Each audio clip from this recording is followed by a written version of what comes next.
He's a genius, eh?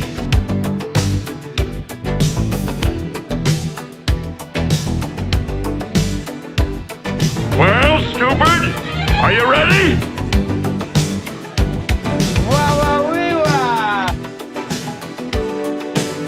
Lady, I'm afraid I'm going to have to ask you to leave the store.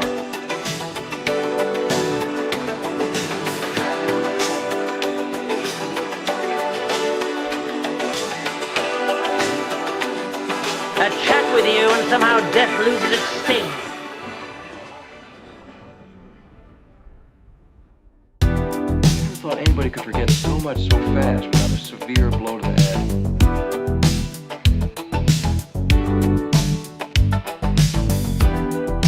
All right, we're up on Instagram. There we go.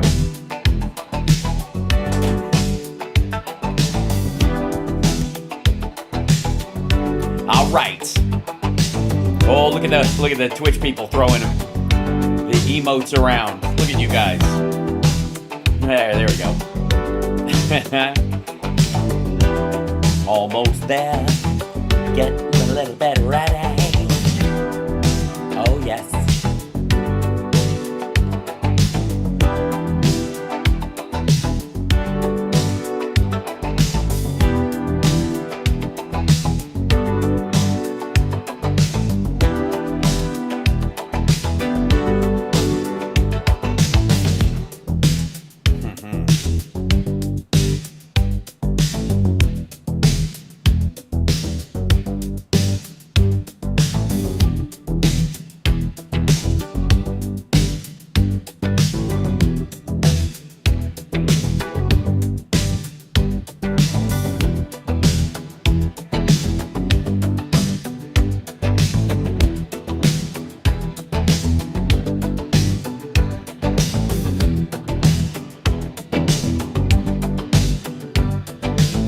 Almost there. Hit that like, share the show.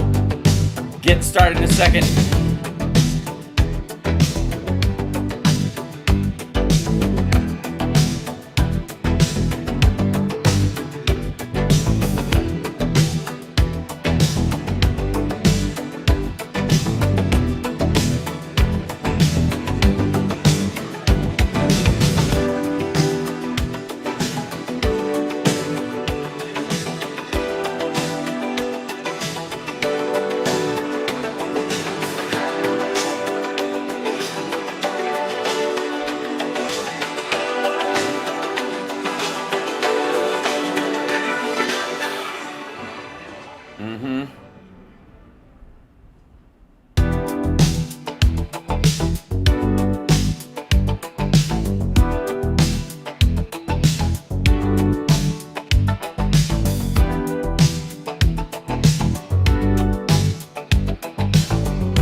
I seem to have to do everything manually today, if you know what I'm saying, or whatever they're trying to tell you guys. Welcome to the show. It's Housemarks Megaworldwide. Like, subscribe, give a thumbs up, support the show. Hello. How you guys doing today? Yeah, for some reason, I'm out of town for like 2 days and all my buttons die. It's just so sad. Hi, look at that. Look at this. Thank you. Yes, he does love Mountain Dew. It's his favorite mouthwash and the perfect addition to any baby's bottle from where he's from. Hi, what's going on? Like, subscribe, etc. You know what? There's so much awful that happened this weekend that I feel like right out of the gate I should show you something that'll make you feel better. Can I do that? Can I show you something right away that'll make you feel slightly comfortable? You go like, okay, we're gonna be all right. You ready? You ready for it? Brace yourself. Brace yourself. This is the I gotta tell you, for the bring it ons of bring it ons, this, ladies and gentlemen, if there could be a stupider take amongst Megatree, I can't find it, and that's saying a lot, because god damn. Like, I don't even, I mean, like, this is an Epic Times fucking breakdown of this thing. How long is this? This is like a 20-minute, like, sales pitch on this. There's no way we're diving into this today, because what a waste of time. But what a glorious little side piece right there. To just know that, like, just, this should quell all that, that idea that, like, they've got a plan, and if Trump dies, it'll be Vance, and he'll be worse, and all that shit that I keep hearing from everybody, which is just nonsense. Because, no, that's how bad it is. I mean, we got a deep bench on our side for real, and they're going, Eric, can you imagine being at that meeting? Like, there are, I'm trying to think of a dumber suggestion since some asshole at a big agribusiness company came up with, why don't we just serve rendered cow to cows? Which gave us, you know, obviously, a bovine spongiform encephalopathy? Yeah. Yeah, mad cow disease. Like that, remember that asshole? I mean, we don't know his name, but you know that person had to exist. The person was like, I got a great idea. We could save money on feed by feeding pulverized cow back to cows. What could possibly go wrong? That guy who basically almost single-handedly created the spread of mad cow, that guy probably works for the RNC now. and they're like, hey, Chuck, you had that psycho dipshit idea back in the 90s. You got any new winners for us? How about we run Eric? So I feel like I gotta, like, just give that to you. Hi, chat room, the greatest chat room in the history of chat rooms. What about China buying soybeans from Argentina? Yeah, that's leading to Trump having to do another bailout of the farmers, which will go about as well this time as it did last time, if not worse. So there you go. Now, let's jump into some of our clips today, because I got to get through some stuff. There's lots. Not the least of which is that Trump had a meeting with Democrats and Republicans and whatever. And long story short, it looks like nothing came of it. I know, surprise. But I think there was this. Yeah, hold on one second. Let me see if I can find the coming out of it. Yeah, here we go. This is the post meeting with JDL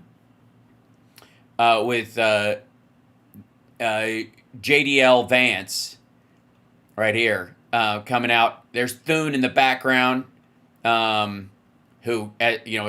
is nearly the same height as him because he's 15 feet away. We just had a very frank conversation with the Senate and House Democratic leaders. A frank conversation.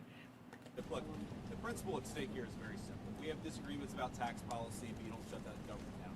We have disagreements about healthcare policy, but you don't shut the government down. You don't use your policy disagreements as leverage to not pay our troops, to not have essential services of government actually function. Those are not part of the budget that gets shut down, especially right away. Republicans have skated on this for a long time. It takes a while before the soldiers don't get paid, and they know that. They're trying to leverage the pressure right out of the gate. They've always used it because they don't give a shit, because they know it takes a while for that to happen.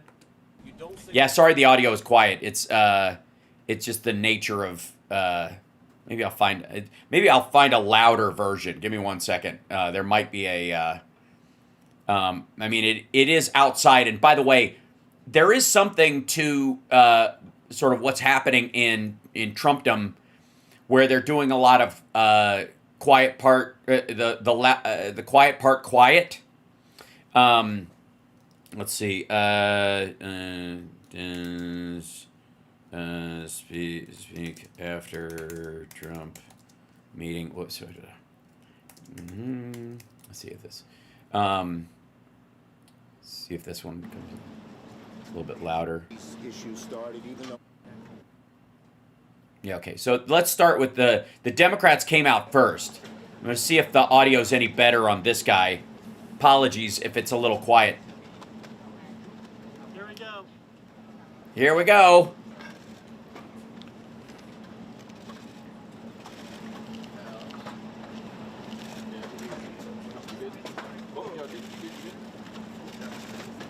Okay.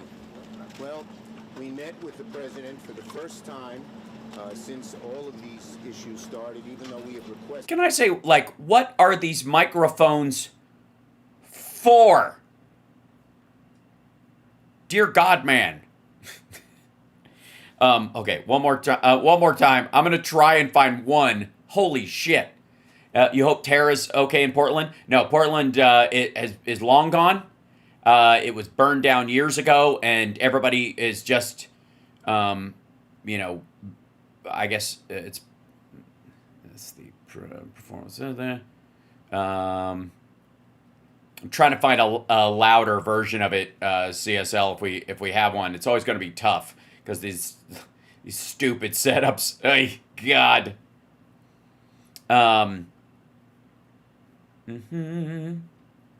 We're headed for a shutdown. There you go. Maybe. It's not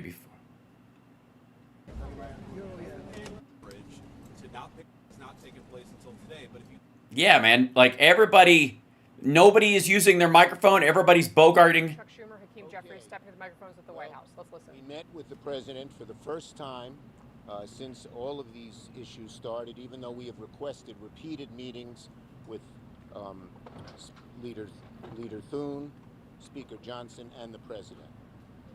We have very large differences on health care and on their ability to undo whatever budget we agree to through rescissions and through impoundment, as well as pocket rescissions. And I think for the first time, the president heard our objections and heard why we needed a bipartisan bill. Their bill has not one iota of Democratic input. That is never how we've done this before.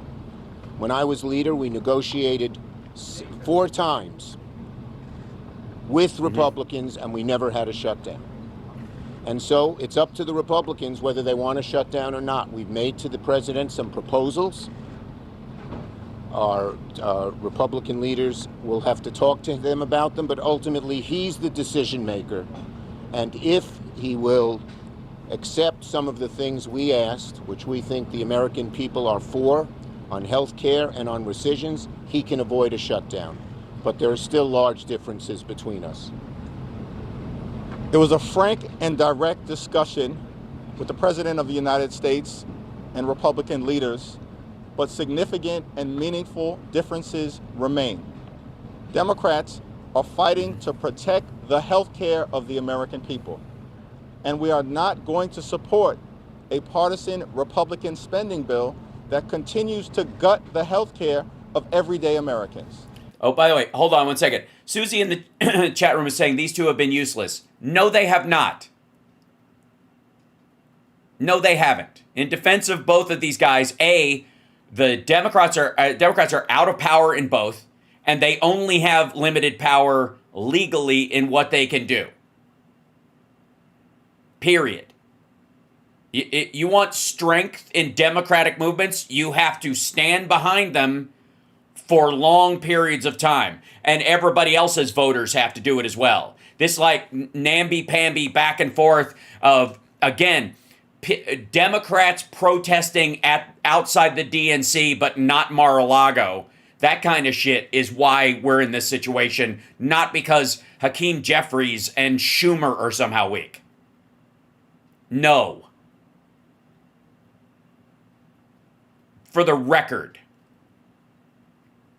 Again, until we have 60 votes in the Senate and 60% of the House, nobody on our side of the aisle has shit to say about what leadership can't do.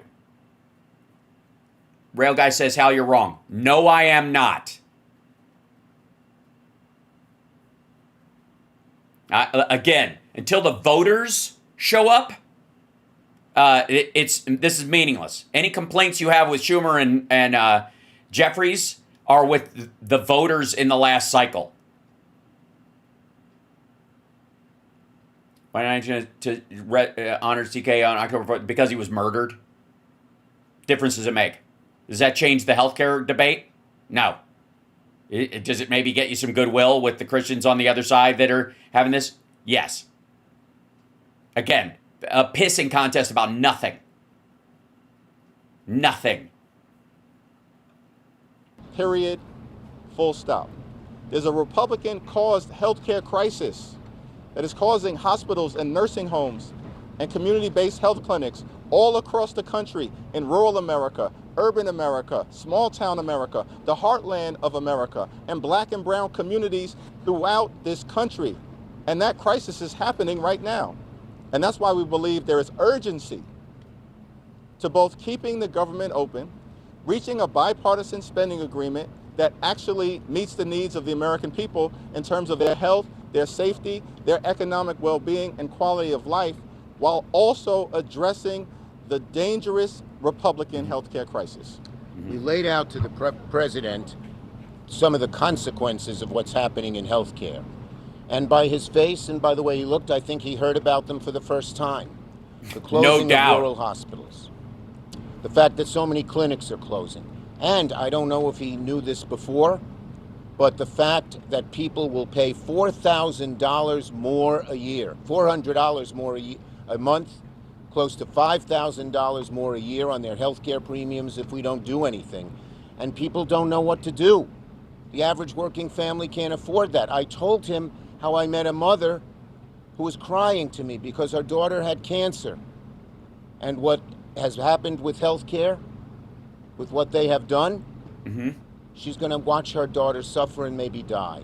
And so he seemed to, for the first time, understand the magnitude. By the way, this is why J.D. Vance is coming out and making the statement afterwards, because Trump isn't running any of this part of it at all. He's just outsourcing it to those guys. Of this crisis, and we hope he'll talk to the Republican leaders and tell them we need bipartisan input on health care, on rescissions, into their bill. Their bill does not have they never talk to us. Thune didn't negotiate with me. Johnson didn't negotiate with Hakeem. And on the key issues, the Appropriations Committee, which has talked about 3 of the smaller bills, they're good bills, they said the appropriators couldn't agree and said kick it up to the 4 leaders. They still haven't talked. And let me say, we're deadly serious about addressing the Republican-caused healthcare crisis because it's a deadly serious issue for the American people. Largest cut to Medicaid in American history. Hospitals, nursing homes, and community-based health clinics closing right now. The fact that more than 20 million Americans are on the brink of experiencing dramatically increased premium. Hold on. Rail guys throwing it back at horribly weak Democratic leaders are causing people to leave the party. You're wrong, Al. No. We need strong leaders like the California governor. You'll get one if you vote, but it won't matter. In the interim, leaving the party or not voting for Democrats and allowing the Donald Trumps of the world and maggot politicians to take over these positions is not just the abdication or the take your ball and go home laziness of TYT. It's you're actively supporting it. This is not a lesser of two evils situation. It never was, but the abdication of the power of the vote, or this kind of like we're just not inspired bullshit, is why we're in this position. When he's talking about this is a deadly serious situation, he means it. Copays and deductibles. Jeff says Hal isn't hearing what these two are saying. No, I'm hearing exactly what they're saying. I am vehemently disagreeing. Believe me, there's plenty of people on our side of the aisle that do shows or are online that will feed you a line of bullshit that you can you can cross your arms and withhold your vote and throw in a Jill Stein vote or some bullshit, and eventually you'll bring centrist Dems to the table or something, so we'll get Medicare for all. Meanwhile, you've left the ground open to Donald Trump. I know exactly what you're saying, and I know exactly the defense that these people are making. I disagree. I think it's morally wrong. How about that? I'm not mincing words. I'm not half-assing this. Fuck off. It's horrible. It's nonsense. how people don't think they're tough enough. I don't give a shit what they think about toughness. They're in the minority because voters didn't show up. As much as maggots are getting what they voted for, Democrats who didn't vote or didn't show up or namby-pambied their way through the election cycle like it was a coin flip are getting what they asked for as well. Period. We have a responsibility in this situation. We, as Democrats. It's going to take you 4 cycles of voting for Democrats to get us back to a position where we can talk about weeding out the less than optimal Democrats. That kind of thinking is what gave Trump the SCOTUS. I don't want to hear shit from anybody about how the SCOTUS is going to destroy him and the SCOTUS is giving it. We sat back through multiple election cycles when you knew, like RGB is ancient, when you knew people were going to be retiring and went, well, you know, it's a chick, it's a lady running. I'm not sure. For real? No. No, 100 times no. If you need somebody to pat you on the head and tell you harumph and you're fine, there's plenty of places to hear that. I am not going to join you in that. Ever. It doesn't do anyone any good. And it leaves the most vulnerable people in society at the whims of Donald Trump. It's weaponized apathy. It's disgruntled and dismissed empathy, and I don't buy it. Horse shit. No.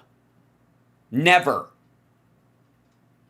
I know exactly what these people are bitching about. I know exactly that they're asking for a quote-unquote fighter, and then you take their fucking gloves off and handcuff their hands behind their back by not showing up to vote or shit-talking Kamala or Biden during the last 4 fucking years as if there's a degrees of difference between Trump and Biden, but like there's degrees of difference between Trump and Harris. You think Harris would have ICE on the streets like this? You think Harris would have National Guard troops in the fucking street? You think Harris would talk about taking back Bagram fucking air base in Afghanistan? You think Harris would send fucking ships down to Venezuela to blow fishing boats out of the fucking water and say, trust me, bro, they had drugs on board? You think there's a degree of difference between them? Fuck off.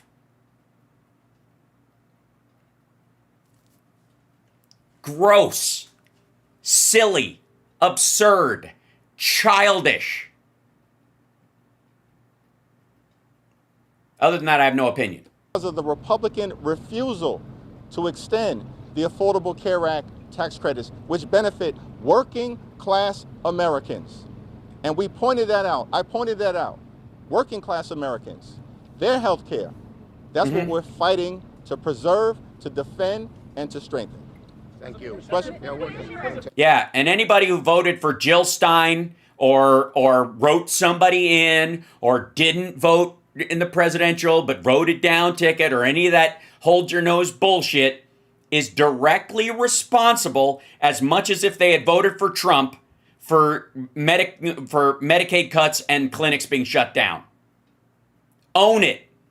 Be a fucking adult. Act like you intend to be alive in 20 years and you give a rat's ass what happens to children and old people in your absence. Questions or not? No. Yeah. Okay. Thank you, everybody. Yeah, but Hal, what about a magic wand? Exactly. Couldn't we vote? Couldn't I write in magic wand? Jesus. Was there any mention of a voter CR? Is it not a plan B?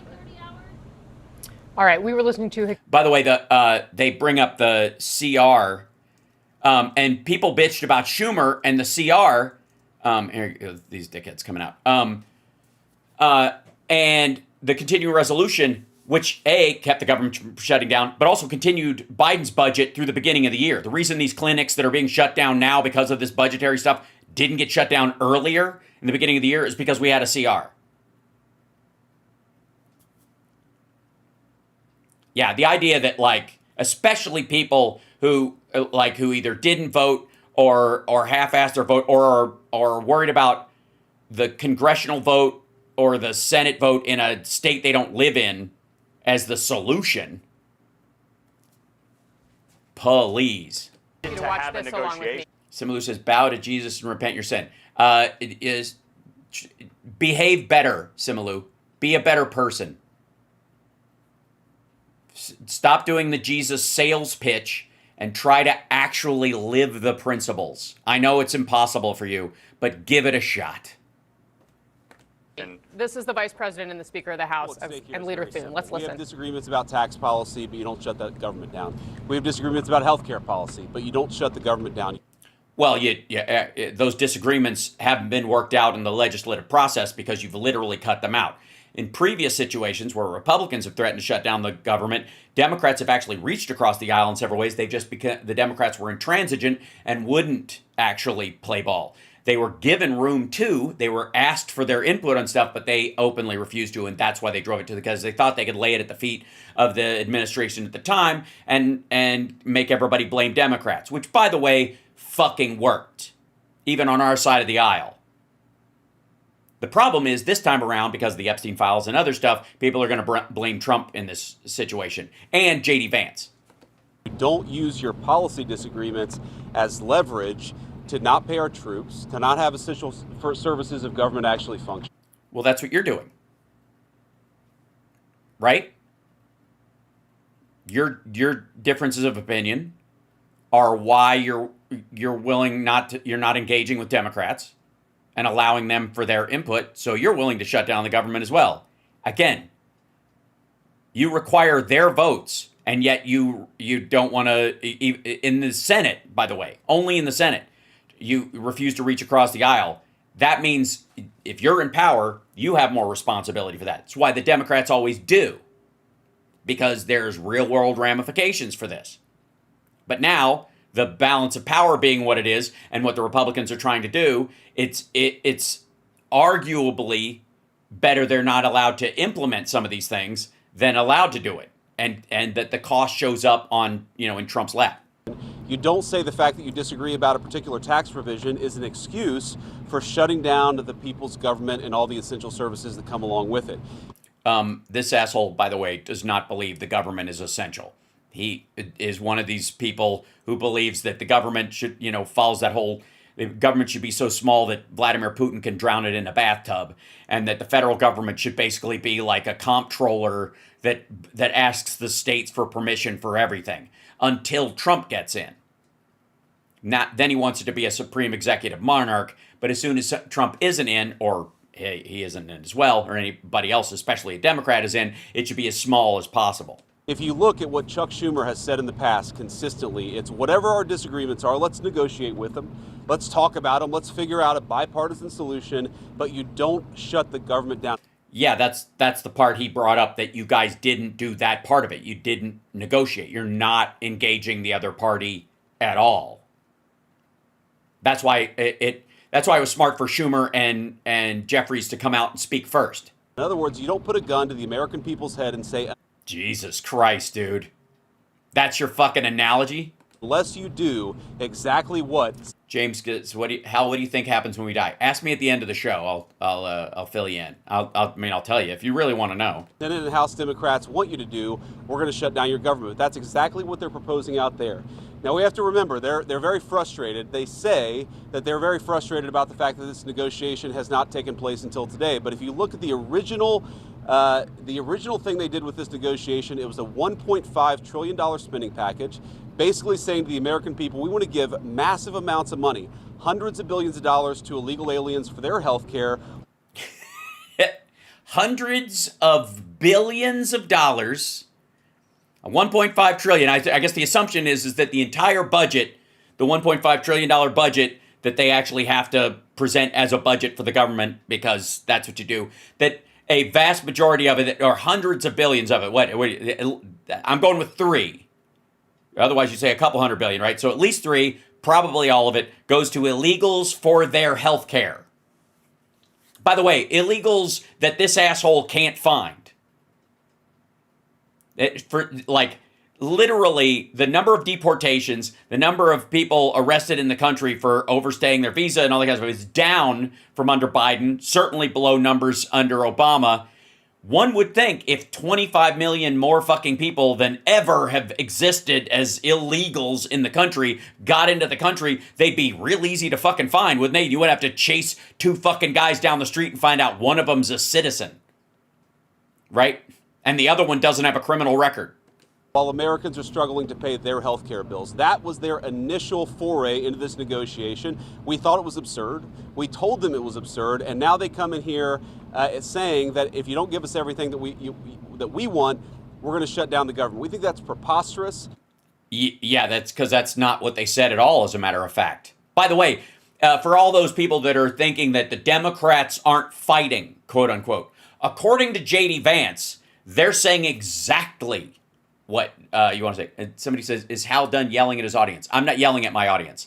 I'm yelling at members of the chat room who may or may not be honest brokers of information that represent a thought form I find pathetic and sad and wrong, morally wrong. So yeah, that crowd, but I don't know that that qualifies as, quote, my audience. But I would say that if you're saying Democrats ought to fight, well, according to this dipshit, that's exactly what they said. Right? That's exactly what they, according to J.D. Vance, they came in and said, if you don't give us everything we want, we're shutting the government down. What more could you ask for?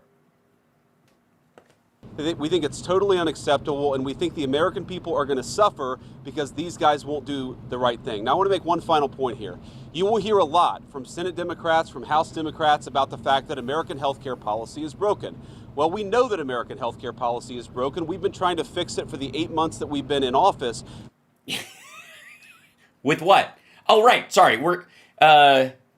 Has it been 2 weeks yet for Trump's healthcare plan that is cheaper and better and golden crusted and smoother and goes down easy and also doesn't leave a medicine-y taste in your mouth and also has it comes in a gold foil leaf that's easily digestible? But every single thing that they accuse about being broken about American health care is policy the Democrats have supported for the past decade. By the way, what they mean is making sure that people who can't afford health care get it. He considers that broken. Not the cost of pharmaceuticals necessarily, which everybody works to bring down every time they're in office, and Trump is pretending he's bringing it down 1,000%. So apparently, Pfizer owes us all money or some shit. But what he considers broken is that we as Democrats keep trying to give healthcare to people who need it and can't afford it, like a bunch of assholes. If they want to talk about how to fix American healthcare policy, let's do it. They have a plan. It's called the ACA. Add a public option to it. Yeah, and you're good for the next decade as people develop a functioning version of it that you can work the kinks out, you can do pilot programs within it and all that stuff. We have a plan. We passed a plan. The plan was unpopular at first and now is very popular. The only way they attempt to make it unpopular is by undermining it at every turn to try and make it more expensive and less functional. But let's be clear. What does that mean? What does he mean by it's broken? There is a Stephen Miller line of thinking in the White House that you can't save everybody and we're wasting money trying. Remember that whole story about Donald Trump had his nephew, I believe it was, had a kid who was on life support and had been born with massive disabilities. And Trump was like, why don't you just let him go and buy yourself a condo with that money? That's who's in the White House right now. That's the thought. I got to say, as much as, Schumer thinks maybe he heard it for the first time, right? Maybe. It struck some kind of, it hit a nerve or whatever. I don't necessarily believe that. But if it did, these guys are more committed to that idea than he is. would love to do it. The Senate Majority Leader would love to do it. Let's work on it together, but let's do it in the context of an open government that's providing essential services to the American. Yeah, except you're not engaging with them. That's why you're at this point, shithead. If you were engaging, you don't have to, you can't promise, let's talk about it now that we know that you're going to go through with this. That's what he's talking about. It worked. What you're saying is that Schumer and Jeffries' tactic worked. That as much as whatever Trump fucking said in there, this seems to be a signal that their ultimatum worked. And that you're going to have to come to the table and you fucking know it.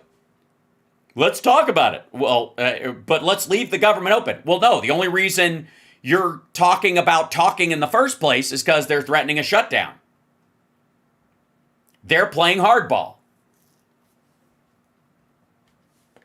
American people. That's all that we're proposing to do, and the fact that they refuse to do that shows how unreasonable their position is. I think we're headed to a shutdown because the Democrats won't do the right thing. I hope they change their mind, but we're going to see. I'll let the speaker say a few words. Thank you, Vice President Vance. Meaningless. This honestly, this has nothing to do with the House.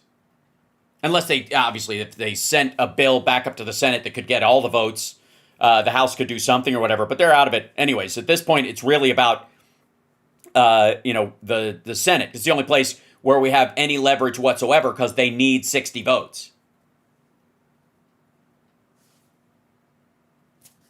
Right. Alyosha. Right? The House is, we don't have the House.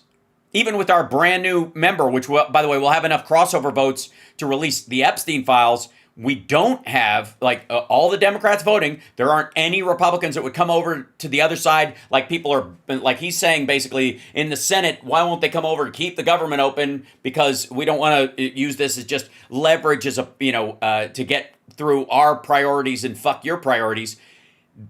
He's blaming the Senate for not acting away when Johnson, that's how he runs the fucking House. If the House needed votes from Democrats to pass a bill, obviously Democrats would be in power, and if they wanted anything from it, they'd have to give a bunch to get, I suppose, right? But if there was a rule like there is in the Senate, that they have to have a majority of votes, like 60 votes to pass something in the House, this would be a whole fucking different conversation. Thank the president as well. They showed strong leadership today. They invited the 4 leaders over here because the president is... They? First of all, this, this is supposed to be normal, dipshit. I wouldn't like it, and I don't like it, even if there's just, I don't know if it's like lip service to it, but when a Democratic president invites the Republican leadership over to talk about stuff because they represent a segment of the country, like it or not, at least they go through the process of doing it and don't whine like a bunch of bitches about it while it's happening. You don't get points for this part of it at all. Operating in good faith, and he demonstrated that very well. The problem is that Chuck Schumer and Leader Jeffries refuse to acknowledge the simple facts. Let's review what the simple facts are. That Republicans control the House, the Senate, and the presidency, and they are trying to shovel through Project 2025 before Donald Trump has a massive stroke somewhere around Christmas. I mean, that's essentially it. Vice President was saying, this is the common sense thing to do. This is the right thing to do. This is the simple thing to do. By way of review, the House is getting back to the way the regular appropriations process is supposed to work. 12 separate appropriations bills passed through the House Appropriations Committee, 3 off the floor. The Senate doing their work as well. All this in bipartisan fashion, by the way. They passed 3 bills in the Senate. Those bills don't match up exactly. So for the first time in years, since 2019, you have a conference committee that is being constituted between the House and the Senate. This is the way a bill becomes a law. They work out the differences. Where they will basically turn the 12 into the 3 into 2 or 1, which goes back to the giant mega bills that they were always bitching about. Let's stop for a second and recognize that when the Republicans came in under Mike Johnson the first fucking time, that the idea was we want 12 bills. We don't want one or a split version of the bill. We want, and at best we want two. All of our priorities in the first one and all of your priorities in the second one. We'll vote for the first one and maybe we'll bring the second one up for a vote if we fucking feel like it. They tried that, and Johnson was so fucking dumb, he didn't even check the drafts of the bills he was bringing, and he brought the mixed bill to the first mixed bill to the floor on the first one, so they had to vote on the second one. So fucking stupid. All this is happening in bipartisan fashion. The problem is we've run out of clock. September 30th is the end of the fiscal year, so we need a little more time. So tough shit. What we did in the Republican majority... you should have done your work earlier this year, I guess? ...is the right, responsible, simple thing. A clean, continuing resolution, a short-term, nonpartisan continuing resolution. It's only 24 pages in length. Leader Thune has a copy if you want to see the exhibit. There's nothing partisan in here. No policy writers, none of our big party preferences, because we want to do the right thing by the American... Yeah, but they want you to put the cuts back in right now because clinics are being shut down today. That was the point. People and allow more time for negotiation. Mm-hmm. With who? Who are you negotiating with? Your fucking self? That's the point. What you're trying to do is punt your problem that's being caused by the big bill because they want the budgetary fixes that they want thrown into their thing to, like, through new debt to claw back some of the shit that was in the big bullshit bill and before the shit hits the fan. That's what this is really about. Now, there's a reason that Chuck Schumer and Hakeem Jeffries have come out here, stomped the feet, saying that they can't go along with this. They're trying to bring in extraneous issues. They issued a counterproposal. You should go take a look at what they requested. $1.5 trillion in new spending that is unrelated to the ongoing appropriations process. They wanted to, as you said, restore taxpayer-funded benefits, okay? Hard-working taxpayers in America. They want to take your funds and give that for benefits to illegal aliens. They want to restore that because we got rid of it. They want to... Yeah, that's the primary reason. That's the holdup. That's it. Let's see. Hold on. Let's see. Democratic counter proposal, 1.5 trillion. In a 10-year spending bill. Is that the idea? Let's see. As the joint congressional Democrats put forward a counterproposal to fund the government that opponents estimate would increase spending by 1.5 trillion over 10 years. Permanent extension of the Enhanced Affordable Care Act credits. The Congressional Budget Office estimates the extension will cost roughly $350. Medicaid, restoring $1 trillion in Medicaid cuts implemented earlier. Funding extensions, a 4-week extension of government funding, and then restrictions on the president's ability to unilaterally cut funds previously approved by Congress and Democratic policy writers. What he means is Medicaid cuts. They're saying that effectively by restoring Medicaid to where it was, and then not arguing what's fraudulent, what's not, what has value and what doesn't, that kind of stuff. That, like, Medicaid that would go to people who take care of unaccompanied minors, for example, in foster care and that kind of shit. That they want to use that like that's the vast majority of the cost, so they can lay all this other shit so they can hide behind that. That would seem to be the push on this. The rest of it is the Affordable Care Act, because that's what they want to, they want to try and kill. They want to prop up left-leaning media outlets. $500 million they threw in on top of that. $1.5 trillion on... By the way, these are cuts that, they made congressionally, like, unilaterally through, I think, the big bullshit bill along party lines that are non-budgetary. Like, put that back in the budget, where they've got leverage. They don't even have leverage in the BBB, but they have leverage in this one. A 7-week stopgap funding measure. We're not going to do that. They know we can't do that, and we never have in the past. During the Biden administration, there were 13 threatened shutdowns. The Republicans in the minority did the right thing. We kept the government open. We're simply asking for the... Yeah, none of those came from you guys during the Biden administration. There were 13 threatened ones. Sorry, the threat was coming from who? Democrats do the same. Again, I want to thank President Trump for the strong, solid leadership. He slept through the whole thing, didn't he? He was asleep the entire time. Maybe they propped his eyes open with toothpicks. What do you think? Listen to the arguments, and they just wouldn't acknowledge the simple facts. I want to thank Vice President here for... By the way, simple facts aren't in question here.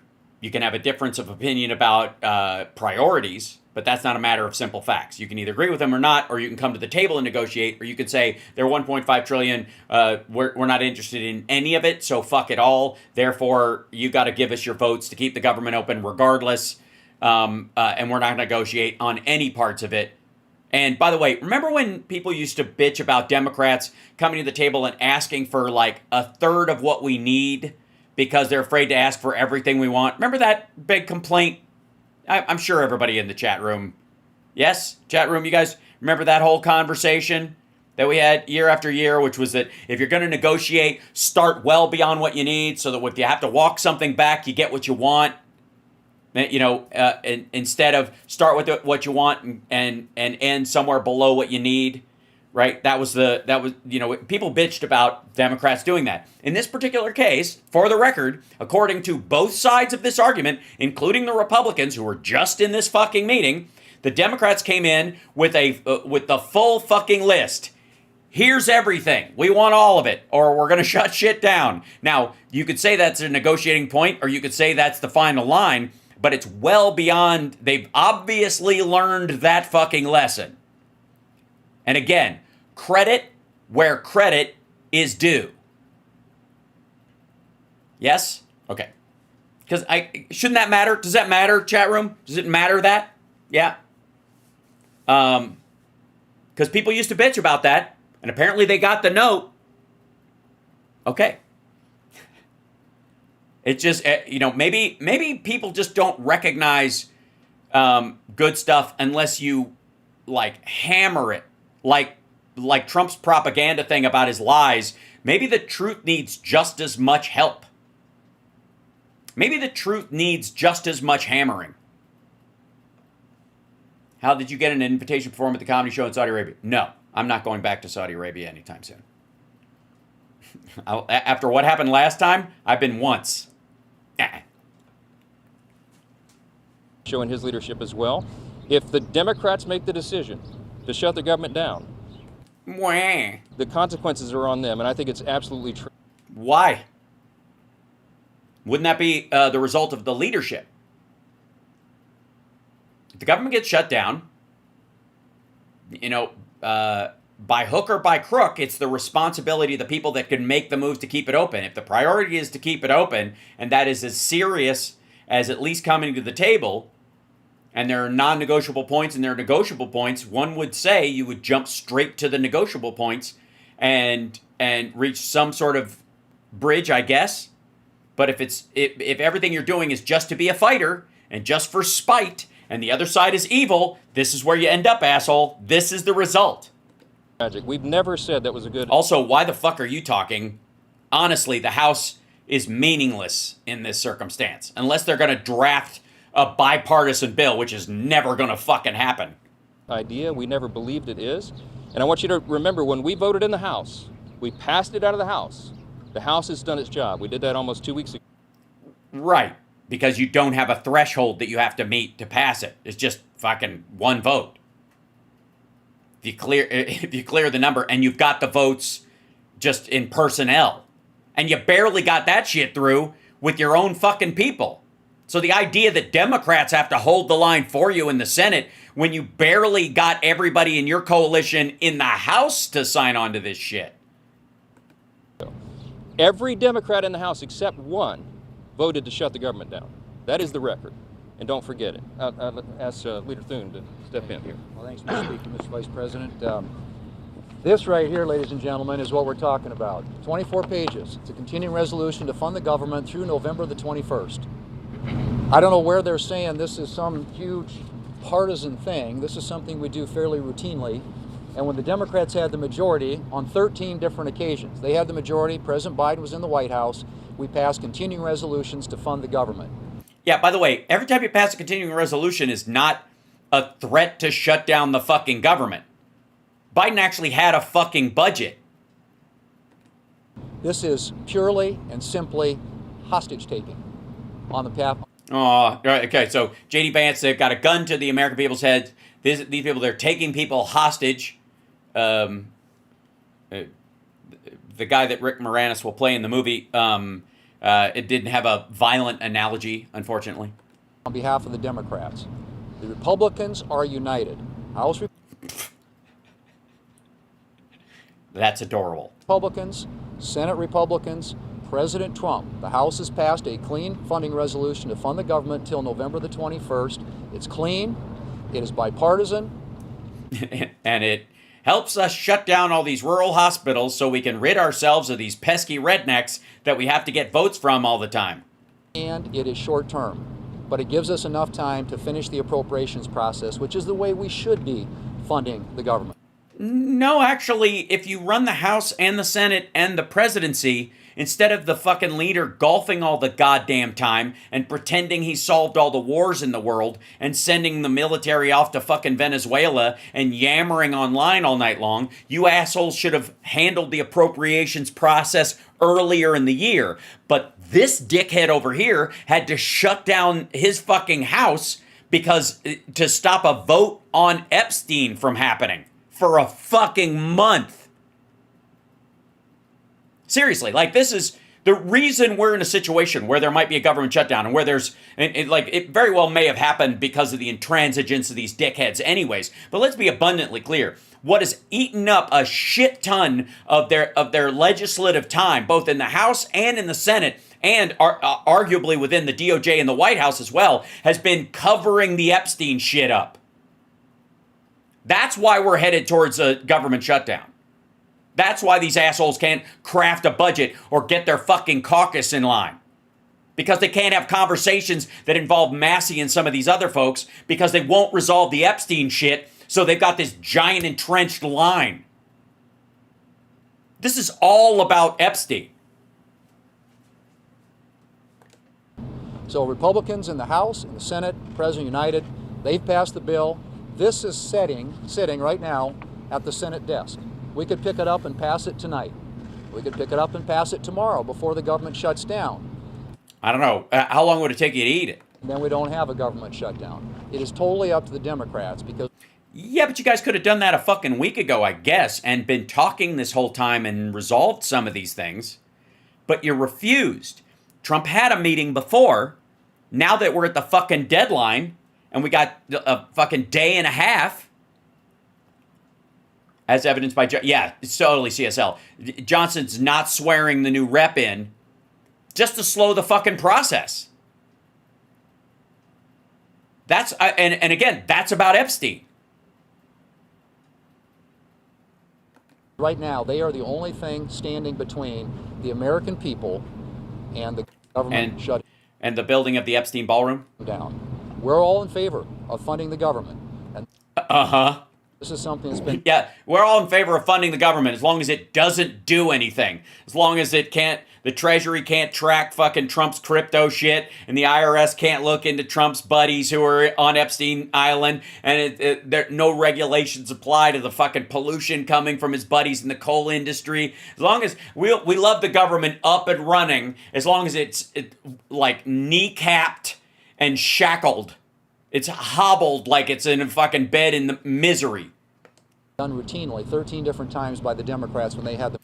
Yeah, because they came to the table and they negotiated things and they caught shit from their own side while they did it, but that was part of the process.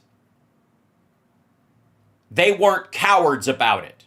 And there were real world ramifications in terms of voter turnout for them just doing it.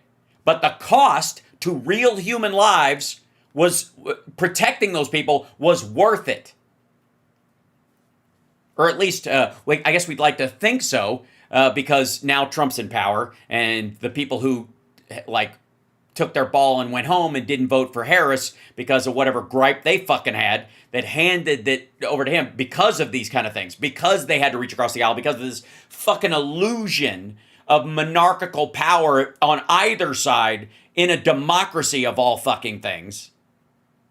has driven everybody back to their fucking corners and assumed that everything in the middle of the ring has to be a fucking fight. It's so lazy. Majority. So it's to me, it's purely a hostage-taking exercise on the part of the Democrats. We are willing to sit down and work with them. No, you're not. You already would have, shithead. On some of the issues they want to talk about. Yeah? Which ones? Say it. Say it. Like, why wouldn't you just say it? There's the extension of premium tax credits with reforms. The extension of premium tax credits with reforms. That would be on the ACA. So he's not invoking the name of the ACA. So the extension of those premium tax credits, that's because it helps fucking red states. Because red states need the ACA as much or more than blue states do. Otherwise, they'd have been able to get rid of it a long fucking time ago. Happy to have that conversation. But as of right... It's not a conversation. It's a negotiation. Asshole. Now, this is a hijacking of the American... Boo fuckity who? Hijacking? You have the House, the Senate, and the presidency. American people, and it's the American people who are going to pay the price. Yes, and you're the one who's handing them the bill. Russ, you want to say a few words? Sure. We want to keep this government open. It is not good for the American people to have the government shut down for any period of time. We will manage it appropriately, but it is something that can all be avoided. It can all... Why now? Do you notice, by the way, like this scramble, like these four fuckers in one place? You think they would be like standing in this fucking driveway talking to the press about this shit if they didn't absolutely have to be? Be avoided by accepting a reasonable position, which is what the House has passed and what sits at the Senate desk. No, it isn't. Again, punting it while the cost cuts take effect and damage people's lives because of the BBB, because the old bullshit bill, that's what has to be addressed.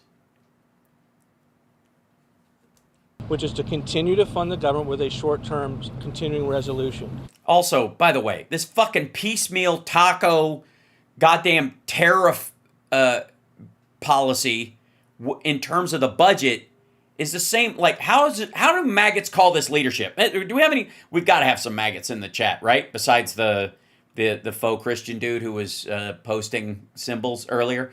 We've got to have a maggot in here, right? Are there any maggots in the chat? This is leadership. This is the most effective guy. This is the guy who knows business better than anybody else.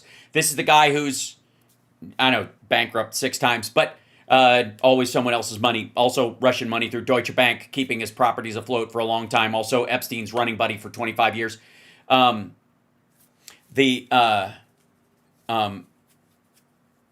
This is leadership. This is you're down to the line, and you can't figure this shit out. You've already had one CR, right? Where's the budget? Where's the whole budget that actually can pass? Because again, that's part of it. You can't just shovel it through. They have, it's a representative government. You may not like who the Democrats represent, but they have a responsibility to their constituents, right?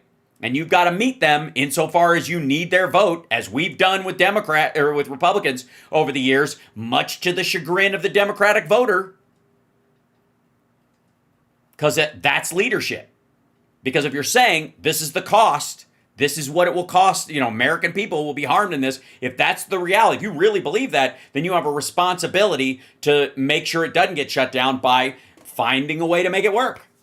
Leadership, thinking outside the box. I thought these fuckers were like, Jesus Christ, how can you prove that Trump's cost cutting will eliminate $1 trillion worth of Medicaid funding, so you don't have to cut people's Medicaid or Medicare off. You just know the price of it, all of it is going to go down. You don't have to pair people off of it or make people lose it, right? You shouldn't have to take away healthcare from people if you're going to lower the cost of it to almost fucking nothing, right? If you're going to make it that much cheaper, if Pfizer's going to pay people to take drugs, Jesus Christ, how are we not making money on Medicare? Explain that fucking fantasy to me. Good Lord. Norm says, how can the USA afford universal health care? No. But it can afford a two-tiered system. It can afford a public option. I've argued for a long time that states that have public option should be allowed to trade across state lines, so that if you live in some state, you can buy into Massachusetts plan or Washington State's plan, or if California sets one up and it's a nonprofit system, but it, like, any profit it does make goes into the infrastructure of that state, as opposed, just like, the lottery pays for the actuarials of the lottery pay for schools and that kind of stuff. It'd be a similar thing.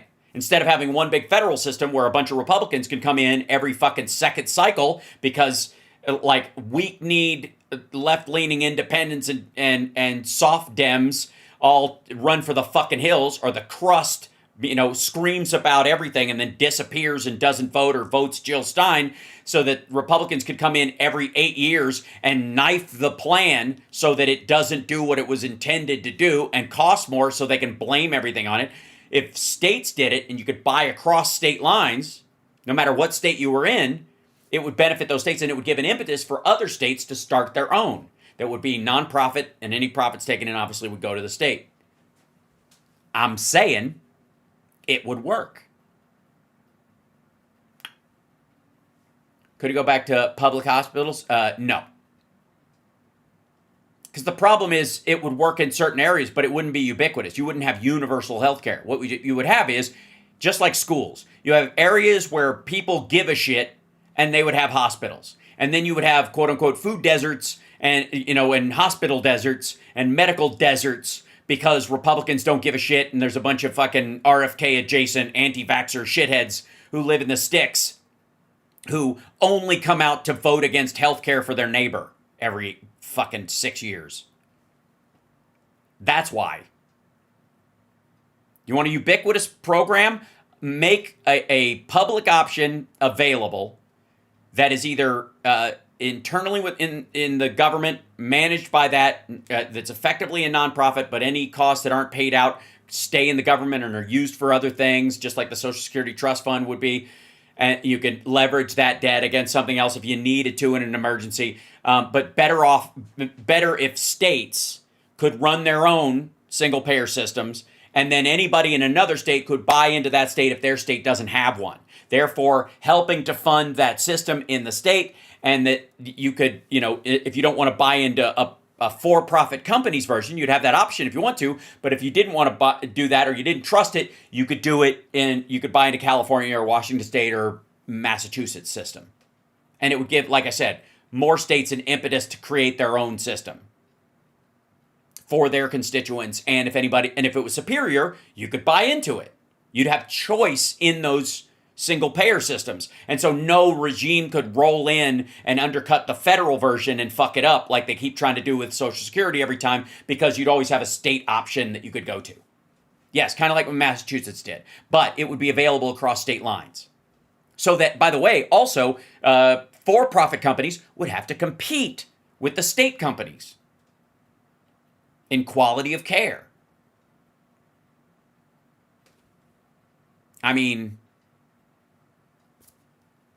that is so much more doable than trying to get like an enormous program passed through. Like, they can't even get a fucking CR passed, and people like on our side of the aisle can't fucking stand in line long enough to get 60 fucking Democrats to vote at all, much less, ones that would vote for this. If you can't stand there and make sure that we build up a blue wall every fucking time until we have enough people to pass something like this, the idea that we're going to have Medicare for all, or that it's anybody's fault that we don't, besides the voters, is fucking dumb. It's our responsibility. If you want anything like that, you're going to have to go well beyond the window of convincing everybody first, and as far as the electorate goes, and you're going to have to elect more people who are for it than you need. You can't get to the point where you need any votes from the people who are actively against it and then bitch that you don't have it. Are you fucking kidding me? So how do you do it? You fucking stack. It's incremental. Just like a real healthcare program, just like your diet and your exercise and raising a child and learning anything, it's incremental. You build on what you've done.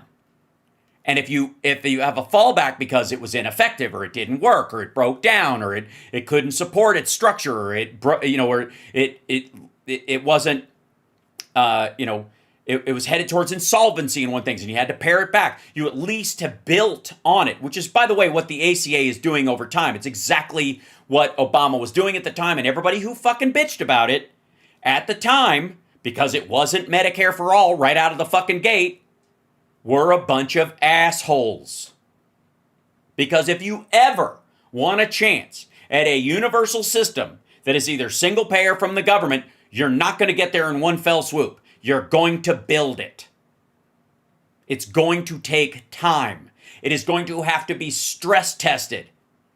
With a country of 340 million people, with the number of freedoms that we fucking have, from, like lack of regulations on fucking coal mining and the cancer clusters that it creates in the South, and fucking the fact that you have the right to basically poison yourself in your diet and all that, and you have no responsibility for it, so everybody else is on the hook. You just want to eat shit and smoke and all that kind of stuff.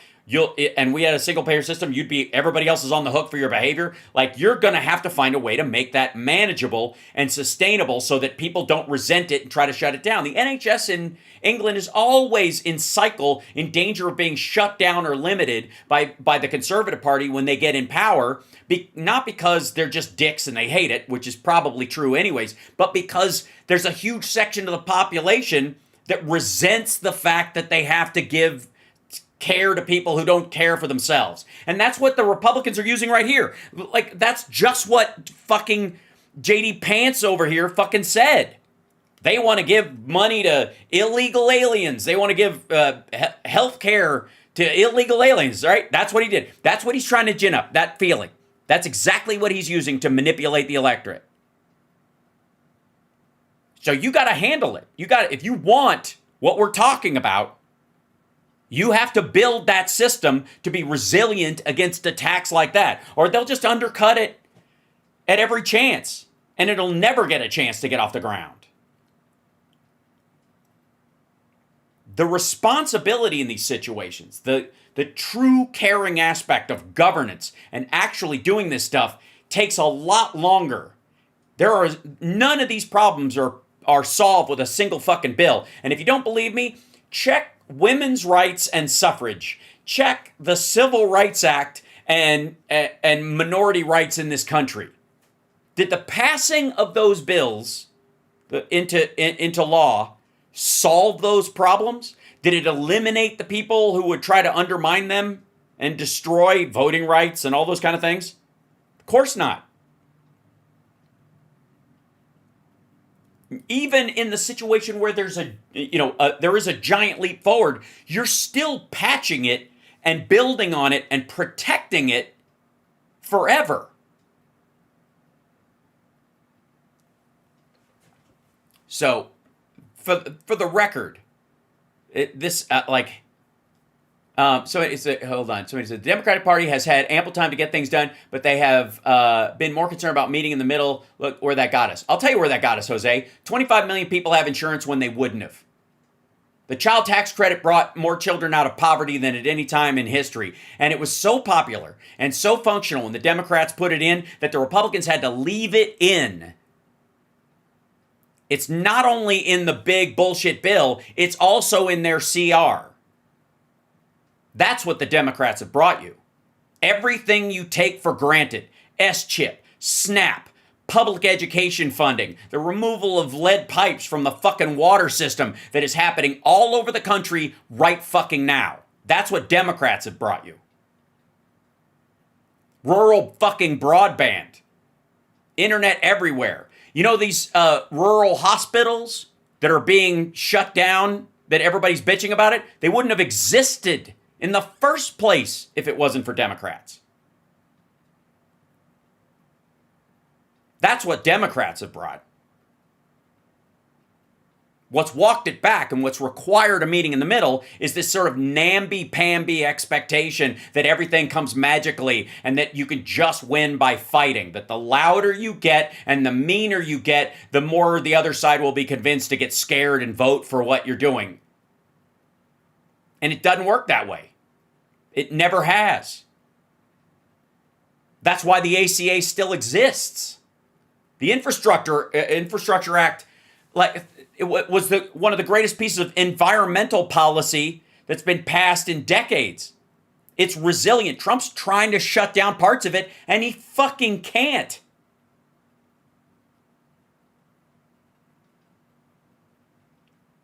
And Democrats spend so much fucking time just maintaining the programs against attack from the Republicans that the idea that we're going to move these fucking things forward and make them even better, it becomes less of a priority, even though it does happen every fucking time. Every time.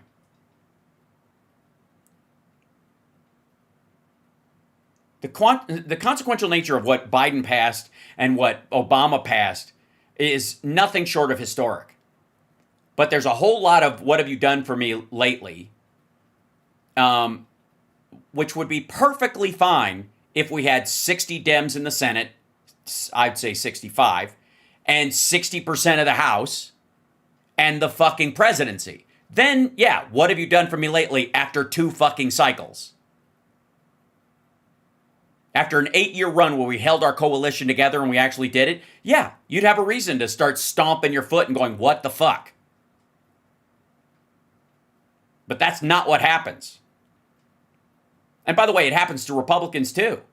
They have the same fucking problem. It's just when they get in there, they know it, so they're bum rushing a bunch of shit. The Democrats bum rushed ACA through. They got it as fast as they could in the very beginning of Obama because they knew they were going to be, there was a narrow window because the fickle American voter, including Democrats, would hand over power to the opposing party in the midterms because that's how it always works. Because everybody goes, it didn't happen fast enough. It's not everything I wanted. Right? And that's exactly what happened. And yet, still, Obama got the fucking ACA passed and rescued the auto industry and brought us back from the edge of a depression, which, by the way, resulted in a number of dead Americans equal to fucking COVID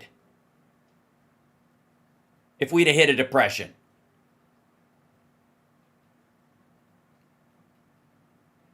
So, again, this idea that if you can't recognize the victories that we have had enough to go, they're worth protecting, and you don't recognize that it's going to take a prolonged effort to get especially enormous changes like Medicare for all or anything even close to it, if you're not all in to make that happen over the course of a multitude of voting periods against fervent opposition, then how do you ever expect any of those changes to really happen? I mean, it's goofy. It makes no sense. And by the way, Republicans are having the same problem with the maggots. Yes, if you want Dems to be stronger, stop tying their hands. Absolutely. And if you're going to protest anyone, protest the people who are actively against the shit that you want. Not the people who are trying to get it done, but don't have the power to get all of it done, so they're getting as much of it done, and somehow that's a fucking betrayal. But the person who actively wants to scoop up fucking kids that are getting cancer treatment and deport fucking 4-year-olds, and you're like, I don't know, Kamala Harris, I'm tired of big. There's no fighters. I'm not inspired. Jesus Christ. These fucking TYT, Hamas Abi, Jimmy Dore, faux-gressives every fucking time.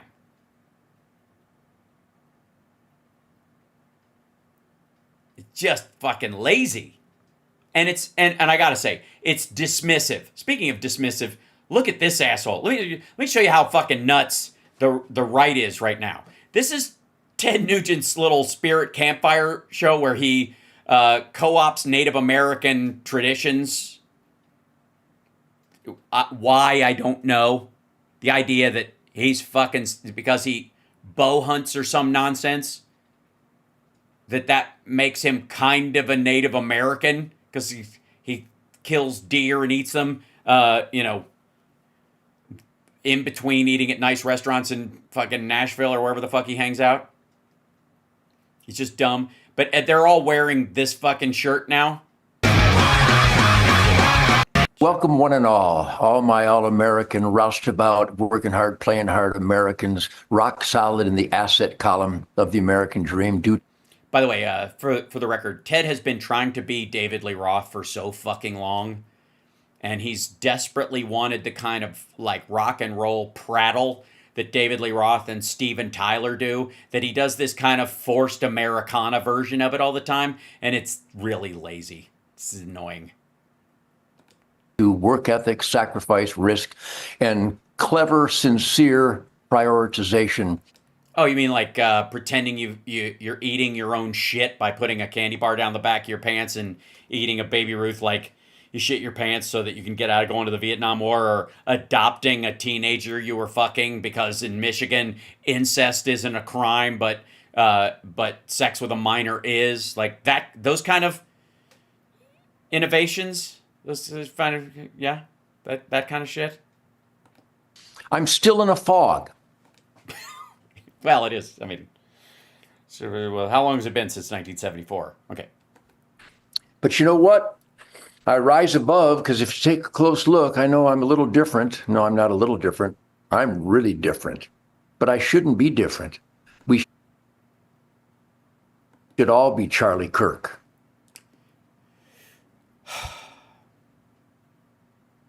I am Charlie. No, you're not. Kirk. No, you're not. No, you're not. This is gross.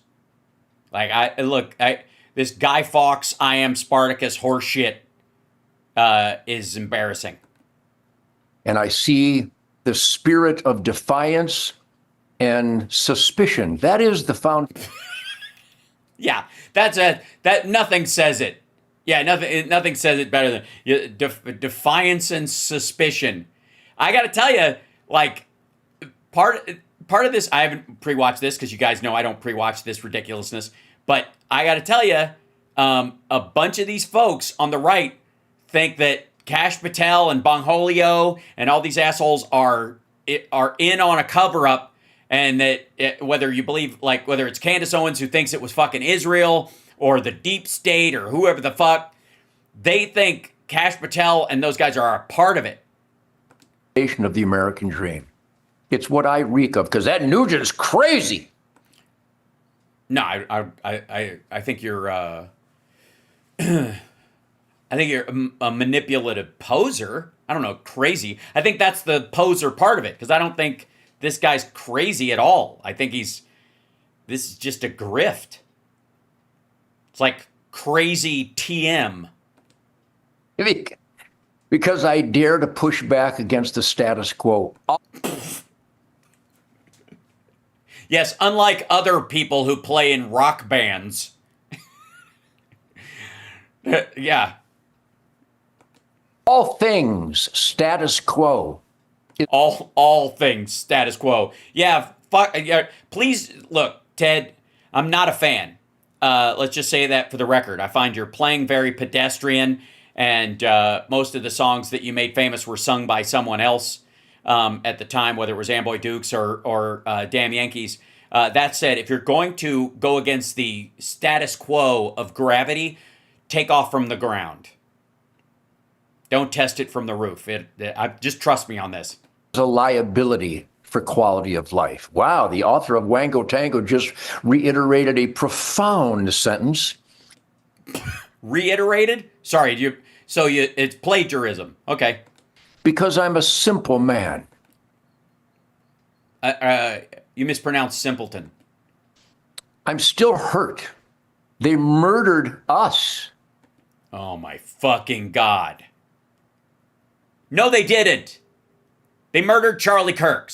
He was murdered by a person who shot him. There's no they. Secondly, there's no you. You didn't get fucking killed by a them, you absolute fuckhead.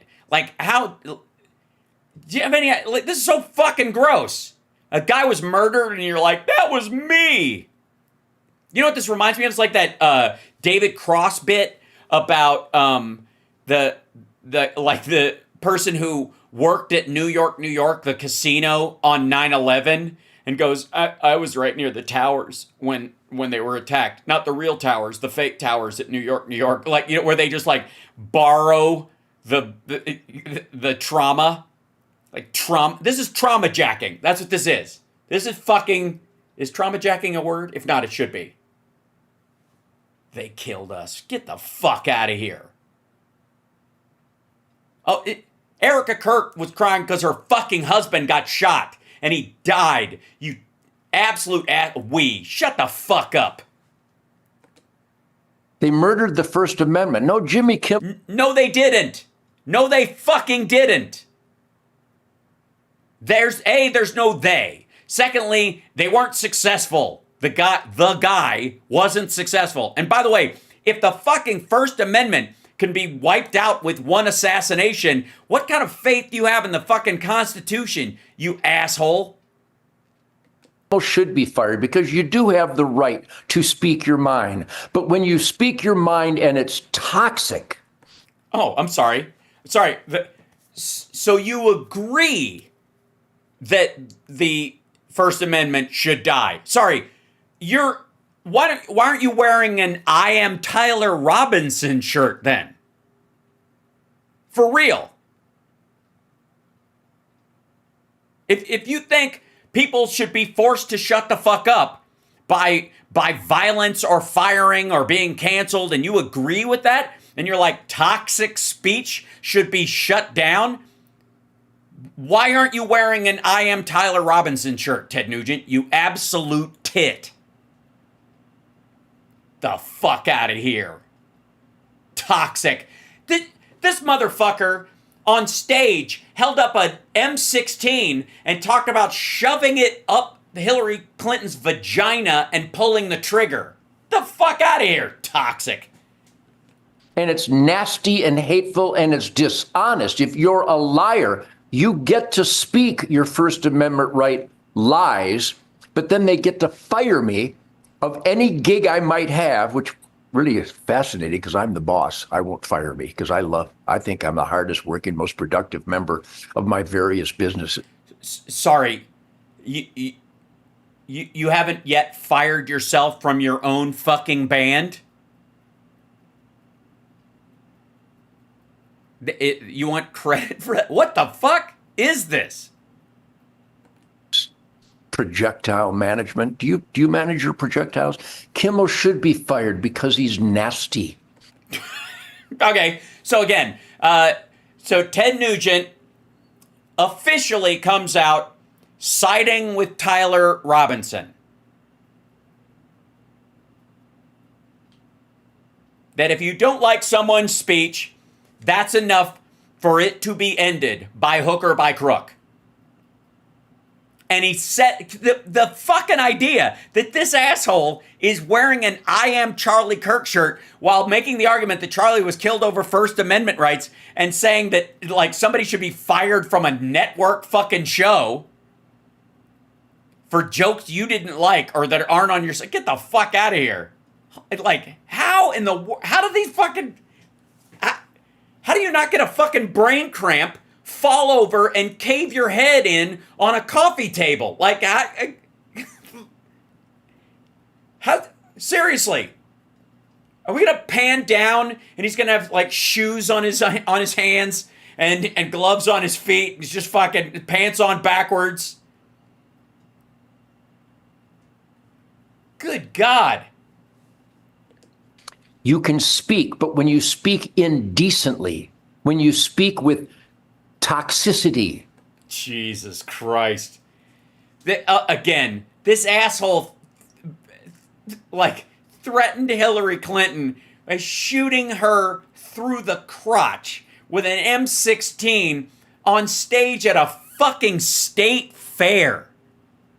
We're not talking about like a private friends-only show and he rented the fucking House of Blues at a state fucking fair where like families are walking around within earshot eating elephant ears and riding the tilt-a-whirl. Toxic. Shut the fuck up. Okay, all right. I'm sorry. I'm going to destroy, Ted Nugent, I'm going to destroy your free speech right now. There you go. And the way I'm going to do it is by not sharing more of your own bullshit on my show because you don't have a right to be on my show unless I want you to be. Because that's freedom of speech. Good Lord. Ew. This is, all right. Can we go to, okay. This is still hanging around, and I want to show you, this is pretty glorious. I don't know how that, like, they have just not been able to let go of this so far. Escalator gate. Was this sabotage? This is fucking... This was last week. You guys are still on this. Also, can I might have to show... And I don't know if we have this CSL that the Netanyahu stuff. You probably put it in there. I just may have scrolled past it. I apologize. The Netanyahu Trump like presser that they had today. And while Netanyahu is talking, Trump just looks fucking... Yeah, oh, there he is. Yeah, I got it. Just looks like he's gonna fucking keel over the whole time. Well, here, shit. Hold on. Let me see if I can... I'll open this up right now. This is, this is, like, he's been looking bad lately. Don't get me wrong. Like, it's been pretty consistent. His whole... When they gaze upon Yosemites, that, like, he's looked pretty bad lately. And there's, I told somebody this weekend, I was at Stephanie Miller's birthday party. She had a little brunch, and I've never been able to make it to any of her parties. And I stayed in town 2 days after my stand-up gig just so I could go to her birthday party because we share a birthday month, and I just have never had a chance to do it.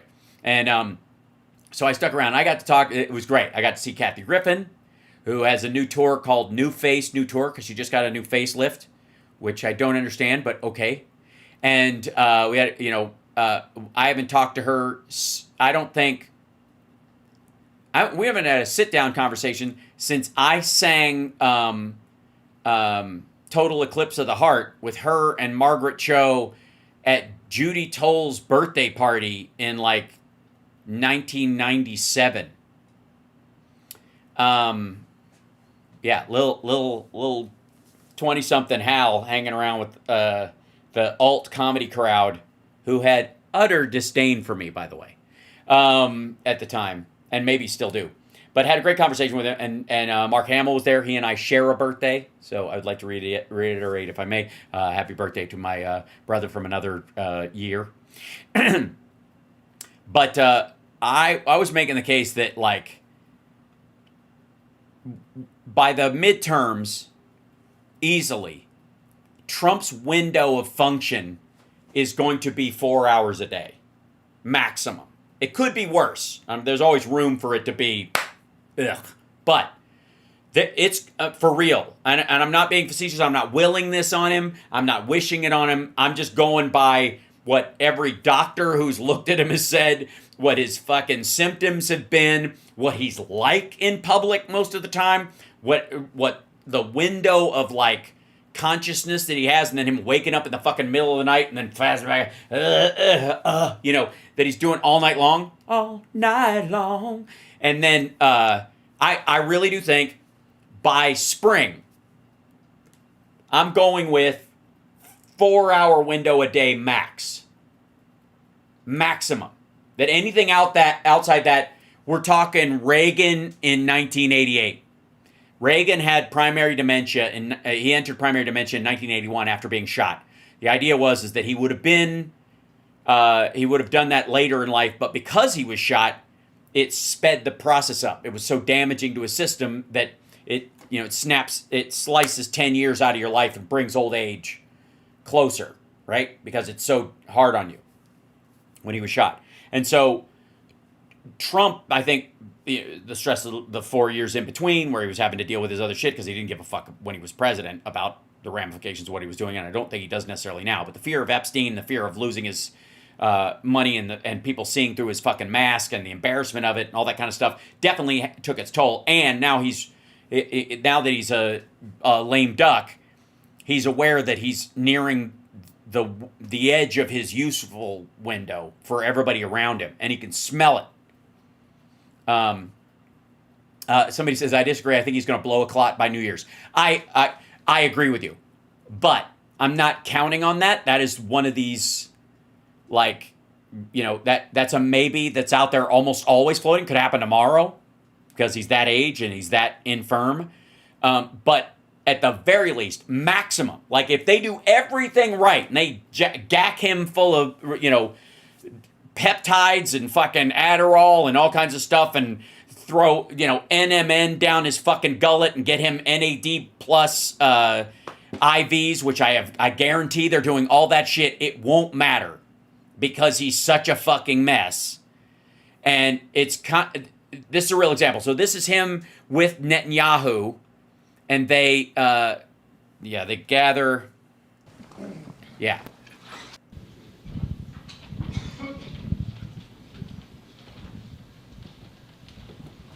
And it's like weirdly quiet. Like it's almost like they were arguing beforehand in the other room and people heard it. You know what I mean? Like, because they don't show that part of it, but it's almost like everybody in this room was sitting in there listening to Netanyahu and Trump yelling at each other and like, well, let's fucking do this. You know what I mean? And then they go out and play nice at this part of it for real. That's what it feels like in this room. Thank you very much, everybody. So this is not a warm reception for anybody. It's a big day, a beautiful day, potentially one of the great days ever in civilization. Right. Yeah. Ever in civilization. Fuck you, wheel. Fuck you, fire. Things that have been going on for hundreds of years and thousands of years. We're at a minimum very, very close, and I think we're beyond very close. At a minimum, we're very, very close, and we're beyond very close. Yeah. Cool story, bro. Yeah, you figured it out. You and that fucking guy have figured out how to bring peace to the Middle East after 3,000 years of Abrahamic religion infighting. Jesus Christ. And I want to thank Bibi for really getting in there and doing a job. Just getting in there and doing a job. Boy, you're just leaving out, I guess, all all generic phrases, no modifying adjectives at all. Bring out Jadid! All right. We've worked well together. Why are you out of breath? Did he just spank you? As we have with many other countries, both of us, with many other countries, which is the only way this whole situation gets solved. And I'm not just talking about Gaza. Gaza is one thing, but we're talking about much beyond Gaza. Why? Dude. Gaza is currently insurmountable. What the fuck do you think you're going to fucking put a cork in this and move on? Sorry, what do you think you're going to do? Issue a memo that Gaza hung itself in prison and just pretend there's nothing else to see here? Have Pam Bondi put out a memo on a Sunday night. The whole deal. Yeah, the whole deal. Everything getting solved. It's called everything getting solved. It's what you've been waiting for. Peace in the Middle East. It is. That's what it's called. That's what I've been calling it. It's called Peace in the Middle East. So today, what the fuck? Is a historic day. Hold on. Did my headphones just die? What the shit? For peace, and Prime Minister Netanyahu. No, they did. Hold on. My for some reason these guys just ditched out on me. 1 second.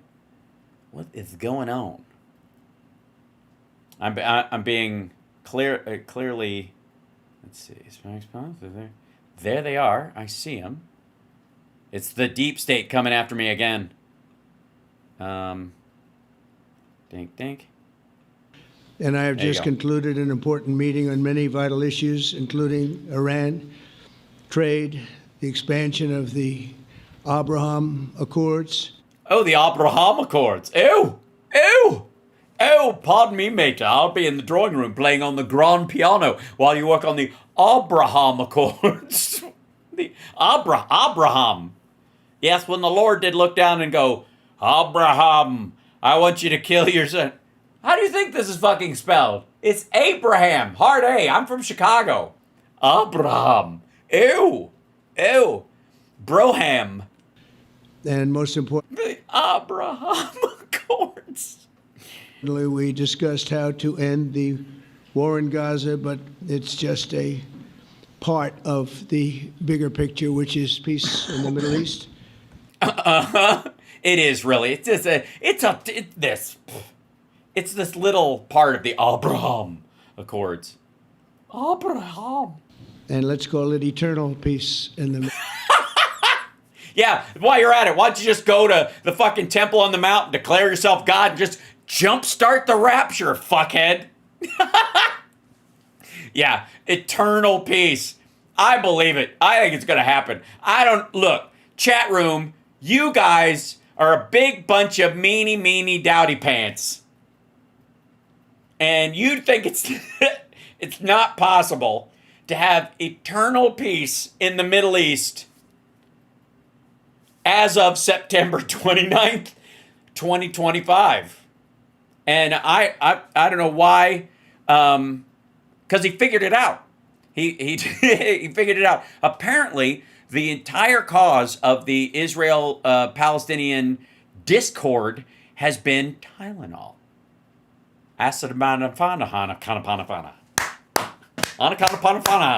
Jesus Christ. It's called eternal peace. I'm going to get into heaven.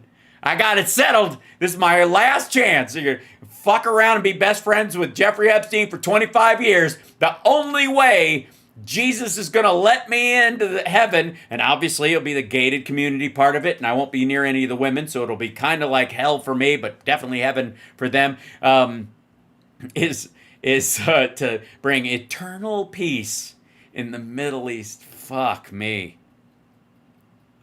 Middle East. So this is far more than anybody expected, but the... Nah, I thought you'd nail. I was like, when he came in, I was like, this is it. Eternal peace in the Middle East. This is just the start. I mean, you can look at Gaza right now and go, it's basically peaceful.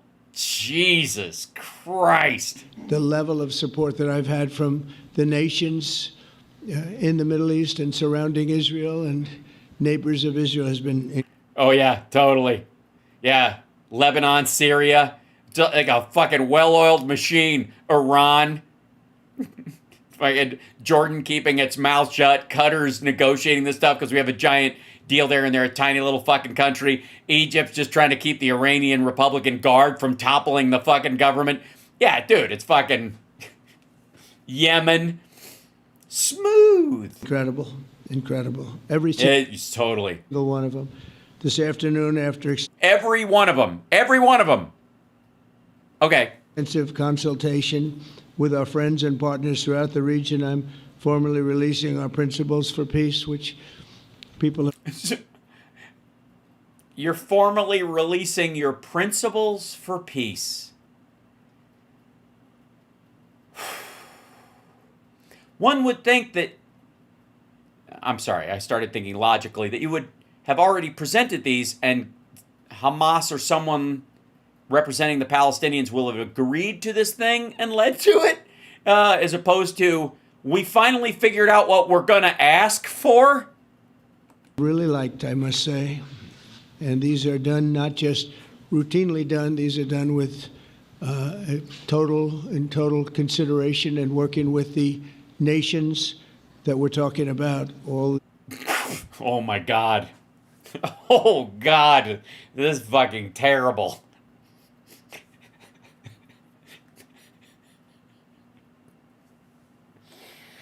All right. It routinely, presidents in the past have tried to get all the countries around Israel on board to help negotiate and maintain any kind of, that is the routine part of it, dumbass. Like, the other part is, I guess, that other presidents just weren't stupid enough to pretend that they were all on board. If these nations have made contributions to those suggestions. I bet they have. I want to thank the leaders of many Arab and Muslim nations for their... Not all of them? Tremendous support in developing the proposal, along with many of... It's Crazy Insane Alien says it gets better. It couldn't possibly. This is fucking magic. Our allies in Europe. Europe has been very much involved, and as I was called by many of the European leaders, most of them saying, is this true?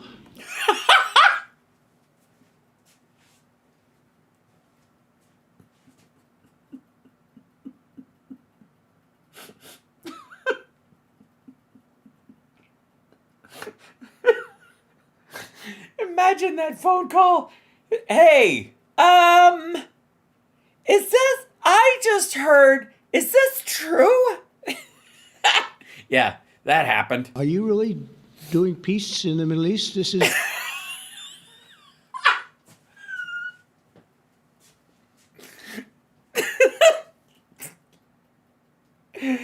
Are you really? Why?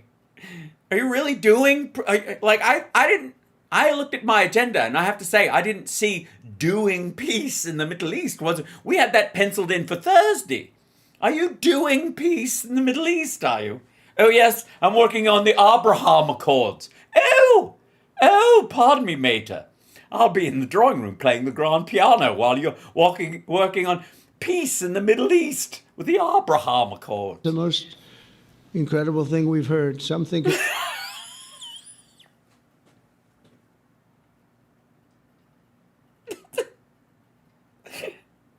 Sorry.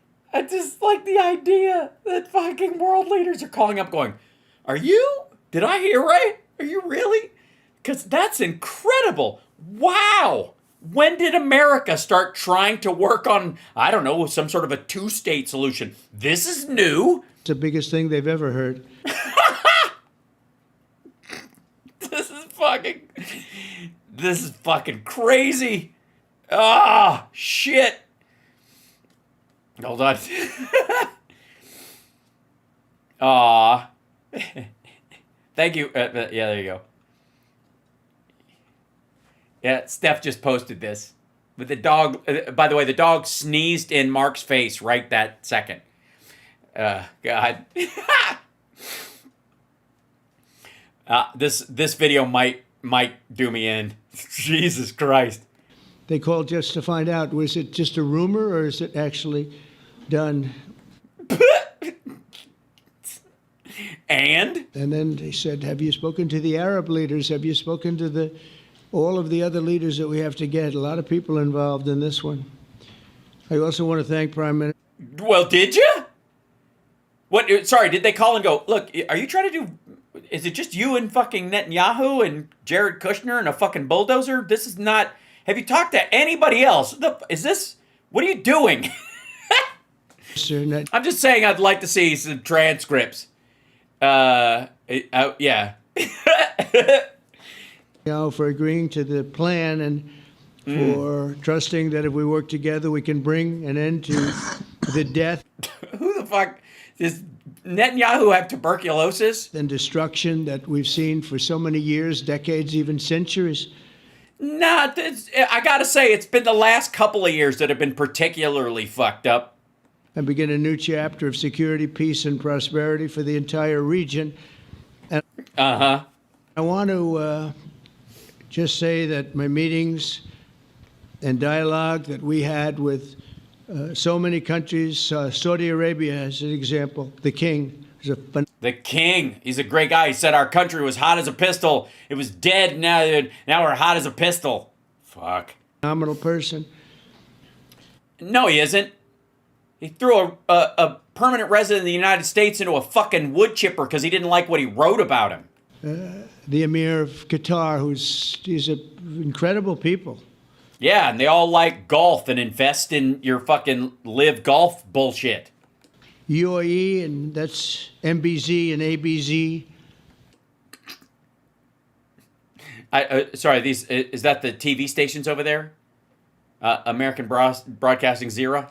We're totally involved. These are the people that we've been dealing with and who've been... Sorry. Does he mean MBS? Actually very much involved in this negotiation, giving us ideas, things they can live with, things they can't live with. Pretty complex. You think? Well, I don't know. I think he got it handled. I don't know. Yeah. ABZ, MSDNC, ACE, YMCA. I mean, after 2,000, 3,000 years, whatever it is, I guess it's got to be a little complex, or it would have been done a long time ago. Nah, I don't know. Why would you think that? It was like, I think it's just because we've had stupid people in charge for 2 millennia. Oh, shit. The King of Jordan was with us, as you know, in the United Nations. The President of Turkey, President... Please say their names. Please try to pronounce their names. Erdogan is a friend of mine, a strong man, but a good man. President of Indonesia, somebody who's an amazing leader. Oh, yeah? What's his name? Prabowo. He is an amazing leader and respected by everybody. He was in the room with us. We were together with most of these people that I mentioned. Really? In a negotiation? You don't say. Others were by phone or the next day. Or by, like, if you want peace in the Middle East, please check this box. The Prime Minister and the Field Marshal of Pakistan, they were with us right from the beginning. Incredible. In fact, they just put out a statement that they fully believe in this pact. It just came out just as I was walking around. They said, sir, you have a big notice from the Prime Minister of Pakistan and from the Field Marshal that they back this 100%. Great. Well, it's important because they're right next door to all this, so it's going to affect their security. President El-Sisi of Egypt, who's terrific. And these are people I've gotten to know over the years. I mean, I would say it started around 2015. And then went into 2016 when the presidency... Oh, right. When, like, people that were working in your transition were taking money from Egypt to... and, yeah, sure. Officially began. But I've known him actually for a long time, and there are many cases really great men. I can't say in all cases, but I will tell you, in many cases, they're great men. Yeah, some of them suck, I guess. Did you tell them which ones to their face? I mean, you're a bold leader. You can't hold back. And some great women, too. They tend to be mostly men, however, I will say that. But if accepted... No kidding. The leaders of Middle Eastern countries, largely men, you say? No shit. By Hamas, this proposal calls for the release of all remaining hostages immediately, but in no case more than 72 hours. In no case more than 72 hours? Okay, so they in no more than 72. All right. In no case should it be. So if 72 hours pass, they can keep them? So the hostages are coming back, and... No, they're not. They haven't agreed to this, you motherfucker. I hate even saying this from the standpoint, doesn't sound right, but it is so important to the parents. The bodies of the young men, I believe in almost all cases, the young men are coming back immediately. I met with parents. The parents felt as strongly about getting Oh my fucking God. The bodies of the dead ones. They cared more about getting their dead relatives back than people cared about getting their living ones back. Said no one ever? What the fuck is wrong with you? Like, why would you even make this comparison? Holy shit. Body of their dead boy back as they did as though the boy were alive and well. I think that if they had a choice, they would have preferred to have them back alive. Important to them. And it means the immediate end to the war itself, not just Gaza. It's the war itself. The war of what? Israel against all Palestinians existing in the world? Or is Israel planning to do the same thing to the West Bank after this, but maybe they won't? Under the plan, Arab and Muslim countries have committed, and in writing in many cases, but I actually would take their word for it, the people...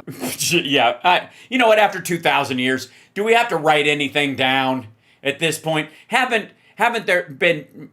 I mean, we've got 2 Corinthians. Do we need a third? Right. I mentioned, I take their word for it. To demilitarize Gaza, and that's quickly. Sorry, who's going to... other countries are agreeing to this? You do realize the people in Gaza, like Hamas, has to agree to this. No, Hamas doesn't give a fuck if Pakistan agrees that they should be demilitarized. What the fuck? Decommission the the Trust Me Broham Accords. Military capabilities of Hamas and all other terror organizations. Do that immediately.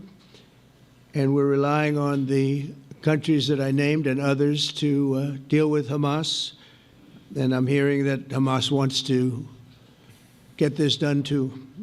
No, you're not. Yeah, quick, get the fluffer. He's deflating. Where'd you hear this? From the crazy little voice in the back of your head? Is the Hamas man in the room with us right now who's telling you this? It's a good thing. And destroy all terror infrastructure, including the tunnels, weapons of production facilities. They have a lot of production facilities. They do. Yeah, that's what everybody's really been worried about this whole time is production facilities. War production, where they've got a war factory where they make war just in general. We're destroying.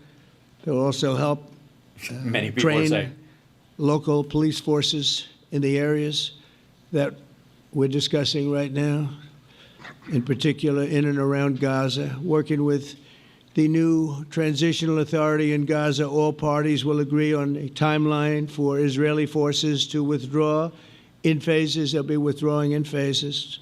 Uh-huh. Yeah, the hostages come back immediately. Israel withdraw in phases as locals start to police themselves. I don't know why you didn't just lead with that. I think it's going to work. Sounds like a winner. No more shooting, hopefully. Is that written down, or are you just taking their word for it? This is fucked up. As progress is made toward achieving these goals, Arab and Muslim nations need to be allowed the chance to fulfill these commitments of dealing with Hamas. They have to deal with them because they were the one group that we have not dealt with. I haven't dealt with them. What? What do you mean deal with them? Like, sorry, these people are supposed to return the hostages so that other countries can kill them, or we will? Is that... I don't know why they didn't sign this immediately. You should go check the phone. Maybe they're calling right now. They're watching this and can't wait to sign up to be snuffed by the fucking Egyptians. What? The Arab countries are going to, and Muslim countries are going to be dealing with Hamas, and I believe they've already. And I understand that there's a way that you can get rid of Hamas with, like, by sticking a light bulb up your ass and disinfecting it. There's if a disinfectant works on something that's then you can maybe if you could just pour that into the lungs, you'll get rid of the Hamas, and then a very powerful light shoved up your ass. There, I think they probably have an understanding, and they haven't maybe mentioned that, but I would imagine they do. Otherwise, they wouldn't have gone as far as they've gone. What? What? I'd go back, but it's not going to help us understand it. If they're unable to do so, then Israel would have the absolute right and actually our full backing, the U.S. full backing. Marco's here, and a lot of our leaders are here, our great Vice President, Susie Wiles, Steve Witkoff, Jared Kushner. The people whose names I can remember that don't include what's his pants. They've been so involved in this process. I don't think. Really, it sounds like to me you've been on top of it the whole time, and you're the only one privy to the real nitty gritty, to the real details. Anybody else could have done it, or even come close, but it's.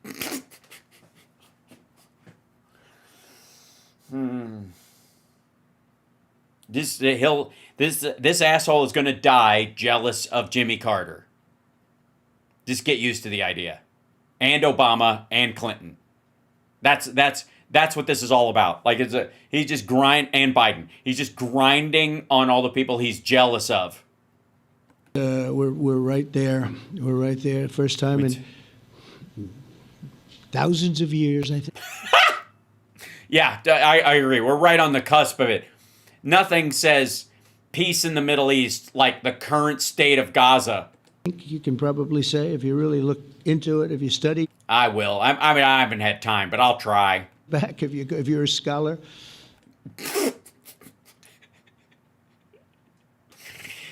Holy shit. If you're a scholar. You would say thousands of years. I would say, you're right. A scholar would say thousands of years, mainly just to make himself sound impressive. Israel would have my full backing to finish the job of destroying the threat of. Yeah, nothing says eternal peace like, if they don't do this quickly, you have my full backing to destroy them.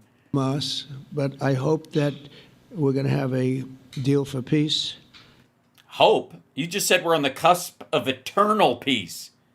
Maybe you mean you. Holy shit.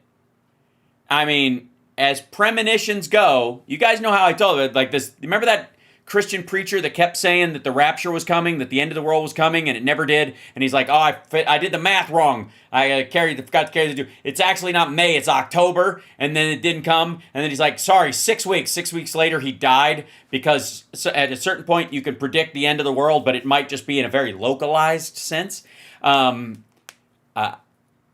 This whole eternal peace thing sounds like something he's dealing with. Yeah, eternal rest, right. And if Hamas rejects the deal, which is always possible, they're the only one left. Everyone else has accepted it. Nobody else can accept it on their behalf, you dumb motherfucker. They're the other party. There's only two parties. It's Israel and Hamas representing the Palestinians in Gaza. That's it. Everybody else, who gives a fuck what Pakistan thinks about it?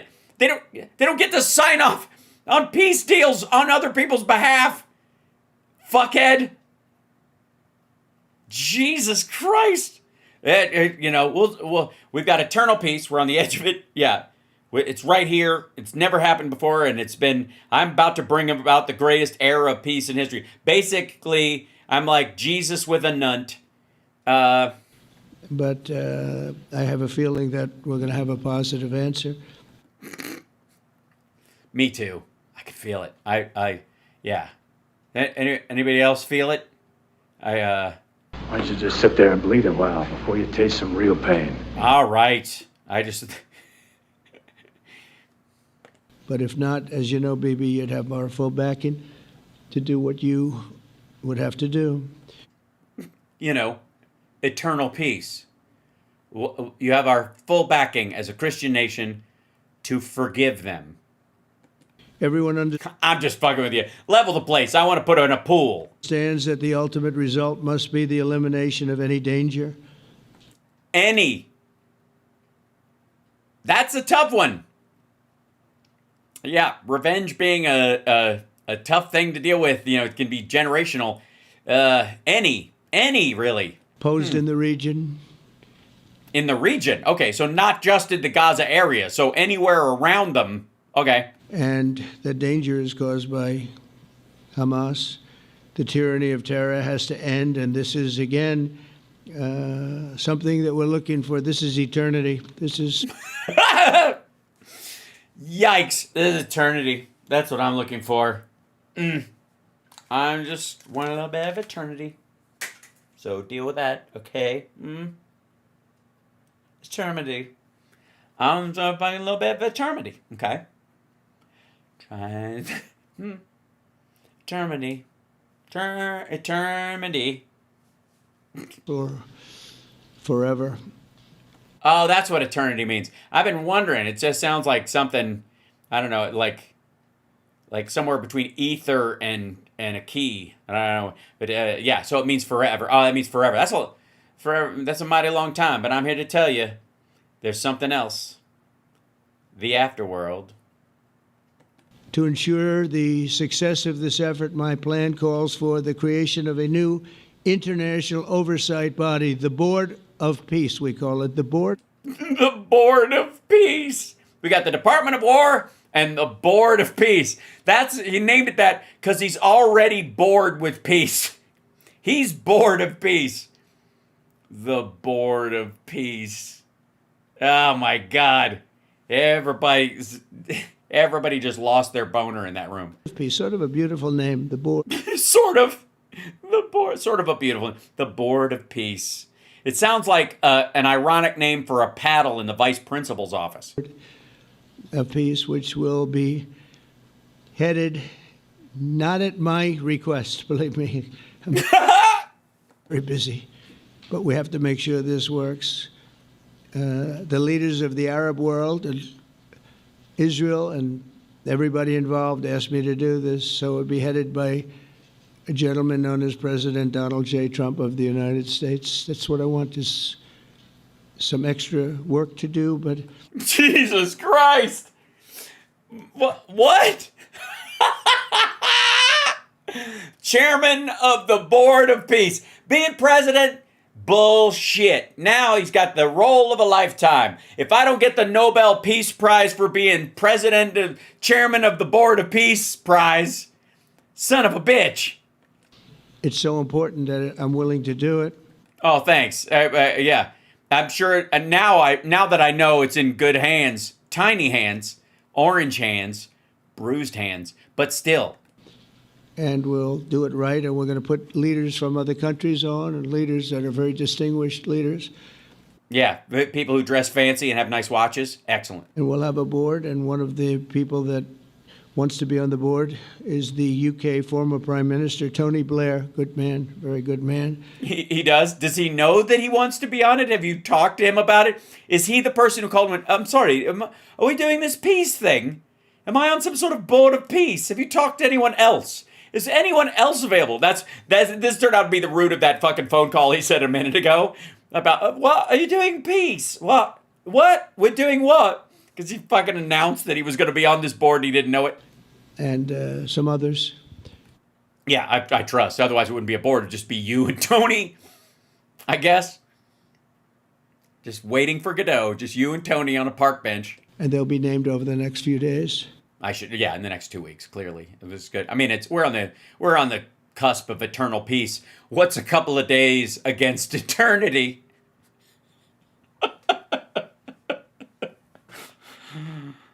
Jesus Christ. And it'll be quite the board.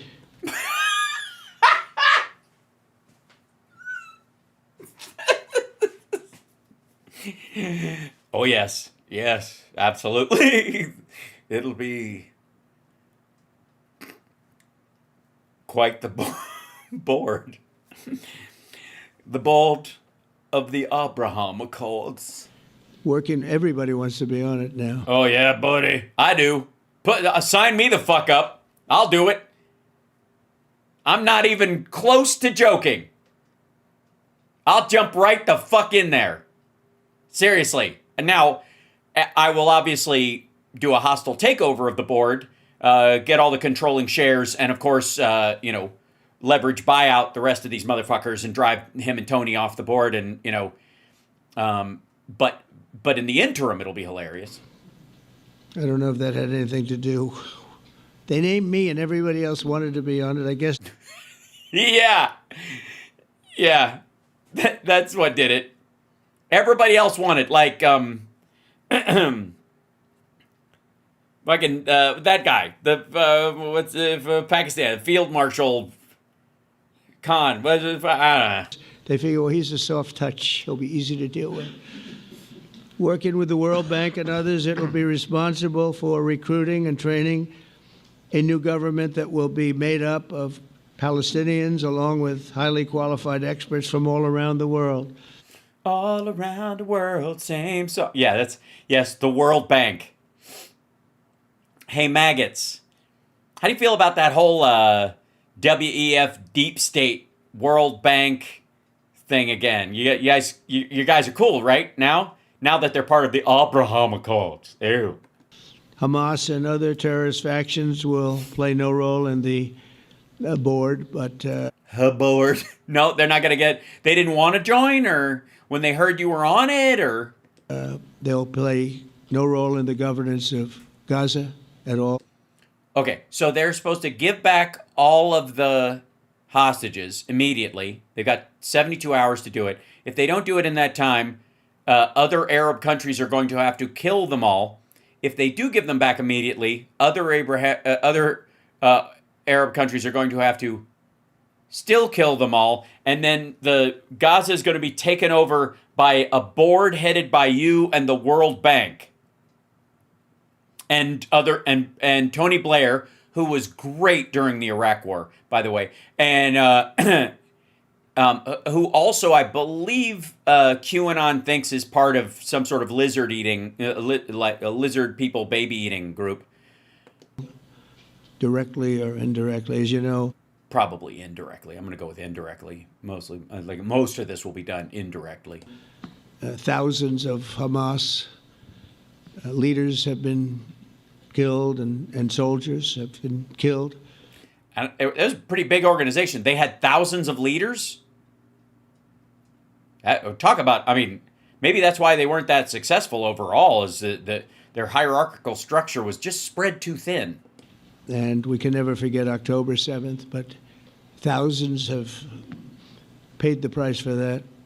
And now it's time to get our hostages back and get back to trying to build something that's really great and very important. In our meeting... You mean Trump Plaza Gaza? Today, Prime Minister Netanyahu was very clear about his opposition to a Palestinian state. And he continuously mentions October 7th, and I understand that. Most people do. But? And I understand and respect his position on many things, but what he's doing today is so good for Israel. I notice that they have large crowds gathering in Israel all the time, and they have my name up. They like me for whatever reason, Bibi, I don't know, but they do like me. But... yeah, I would guess it's the giving them 2,000-pound bombs when Biden wouldn't. They say two things.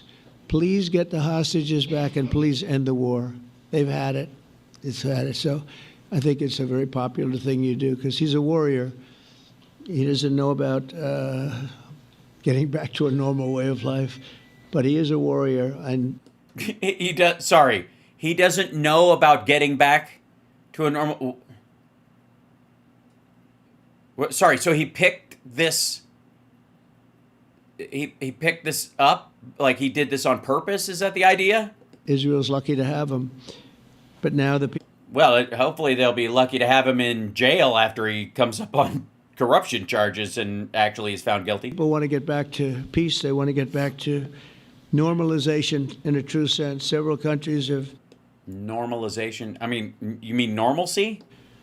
Foolishly recognized the Palestinian state. As you know, some of our European friends, allies, good people, but they're really, I think, doing that because they're very tired of what's going on for so many decades. Yeah, they're doing it out of exhaustion. They don't really care. Decades. They've been presidents and prime ministers for years, and during this time, having to do with the Middle East. All they're doing is talking about the same thing over and over. They want to see it get back. And nobody wants that more than me, or I believe Bibi too. But the people no. of Israel want it. They really want it. They want the hostages back. That includes the probably 32 bodies that we're talking about. Probably 20 people that are living, 32 or so people that are dead, and they want to have peace. So let us not forget how we got here. Hamas was Oh my God. elected by the Palestinian people. Israel withdrew from Gaza thinking they would live in peace. Remember that a long time ago? They withdrew. They said, you take it. I love when Wikipedia comes slamming in the chocolate and peanut butter mix of Trump reading Wikipedia stories and his own like blurry bullshit misappropriation of facts and history. When they smash together, it's just it's must-see TV. This is our contribution to peace, but that didn't work out. That didn't work out. It was the opposite of peace. What would that be? They pulled away. They let them have it, and I never forgot that because I said that doesn't sound like a good deal to me. Yeah, you've been saying since they pulled out in 2005. Yeah, they're like, I wouldn't do that if I were you. Trump's like, occupy that shit, move them out, get rid of the Palestinian state entirely, and start putting up condos. That's great property. As a real estate person, I mean, they gave Well, fuck, I was joking, and there he goes. up the ocean, right? Ron, they gave up the ocean. They said, who would do this deal? Yeah, let's just pause there for a moment, reflect on all the people who thought that this would be a coin flip between Trump and Kamala Harris.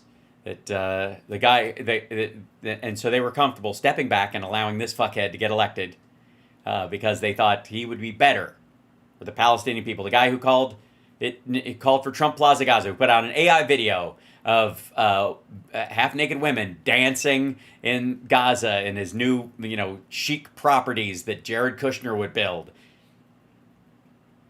Yeah, that guy. And it still didn't work out. They were very generous, actually. And they gave up the most magnificent piece of land in many ways in the Middle East. And they said, all we want to do now is have peace. And Yes. that request was not on. Yeah, bingo. When you Google what the opposite of peace is in the chat room, please let me know. Honored. Instead of building a better life for the Palestinians, Hamas diverted resources to build over 400 miles of tunnels and terror infrastructure, rocket production facilities, and hid their military command posts and launch sites in hospitals, schools, and mosques. So if you went after them, you'd be after them, and you wouldn't even realize you ended up knocking out a hospital or school. You didn't even realize. Or a mosque. Yeah, they didn't know what they were firing at. What the fuck are you talking about? That terrible thing. Terrible, terrible way to have to fight. No fight is good, but that's a real bad one. So there are many Palestinians who wish to live in peace. Many, many. I've seen so many of them. Oh, yeah. They just did a parade through the fucking White House of Palestinians that you've been talking to. You must be exhausted. And they have support. And I challenge the Palestinians to take responsibility for their destiny, because that's what we're giving them. We're giving them responsibility for their destiny. It's more of an ultimatum, Fully condemn and prohibit terrorism and earn their way to a brighter future. They don't want the life that they've had. They've had a rough life with Hamas. If the Palestinian Authority does not complete the reforms that I laid out in my vision for peace in 2020, they'll have only themselves to blame. We're giving... Sorry, the Palestinian Authority? They don't even speak on behalf of Hamas. them an amazing... Sorry, the Palestinian Authority hasn't agreed to the terms that Hamas has to agree to, but Pakistan has. And if another party that's not a party to the actual agreement doesn't agree to it, you're gonna punish the rest of fuck me. Footprint, and they have amazing support from the leaders of the Arab world and the Muslim world. The great leaders. These are great leaders. These are unbelievable leaders that have built. Yeah, I don't believe that you even know who they are. Great countries and very wealthy countries. Well, yeah, right. A lot of big Gulf countries, I think, is what you mean. What the future holds for the big ones that are paying that $3 billion wealth fund that your son-in-law is managing. Palestinians, no one really knows, but the plan that we and I've gone cross-eyed. Forward today is focused on ending the war immediately, getting all of our hostages back. Yeah, that was. Are you reading the pages in order? Getting everything back.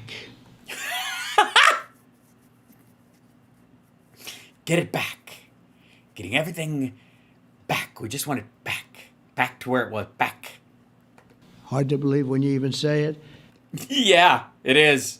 Back to how utterly peaceful it was before October 7th, with rockets flying into Israel all the time and Israeli snipers having, shooting at Palestinians on the regular and a constant threat and the tunneling. Yeah, remember the good old days?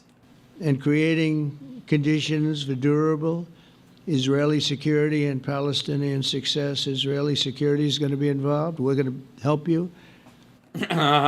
We'll be there with you in terms of helping with security. We want to make sure it works. We just want to make sure. Sorry, American boots on the ground in Gaza? That's what I heard. Is that what you guys heard, chat room? That's Jesus Christ. Works. There shouldn't be a shot fired. Now there will be, I guess, because. Why? It's eternal peace. You said we're on the cusp of eternal peace after thousands of years. Look, the important message here, right, is don't take Tylenol. It causes war in the Middle East. Don't take it.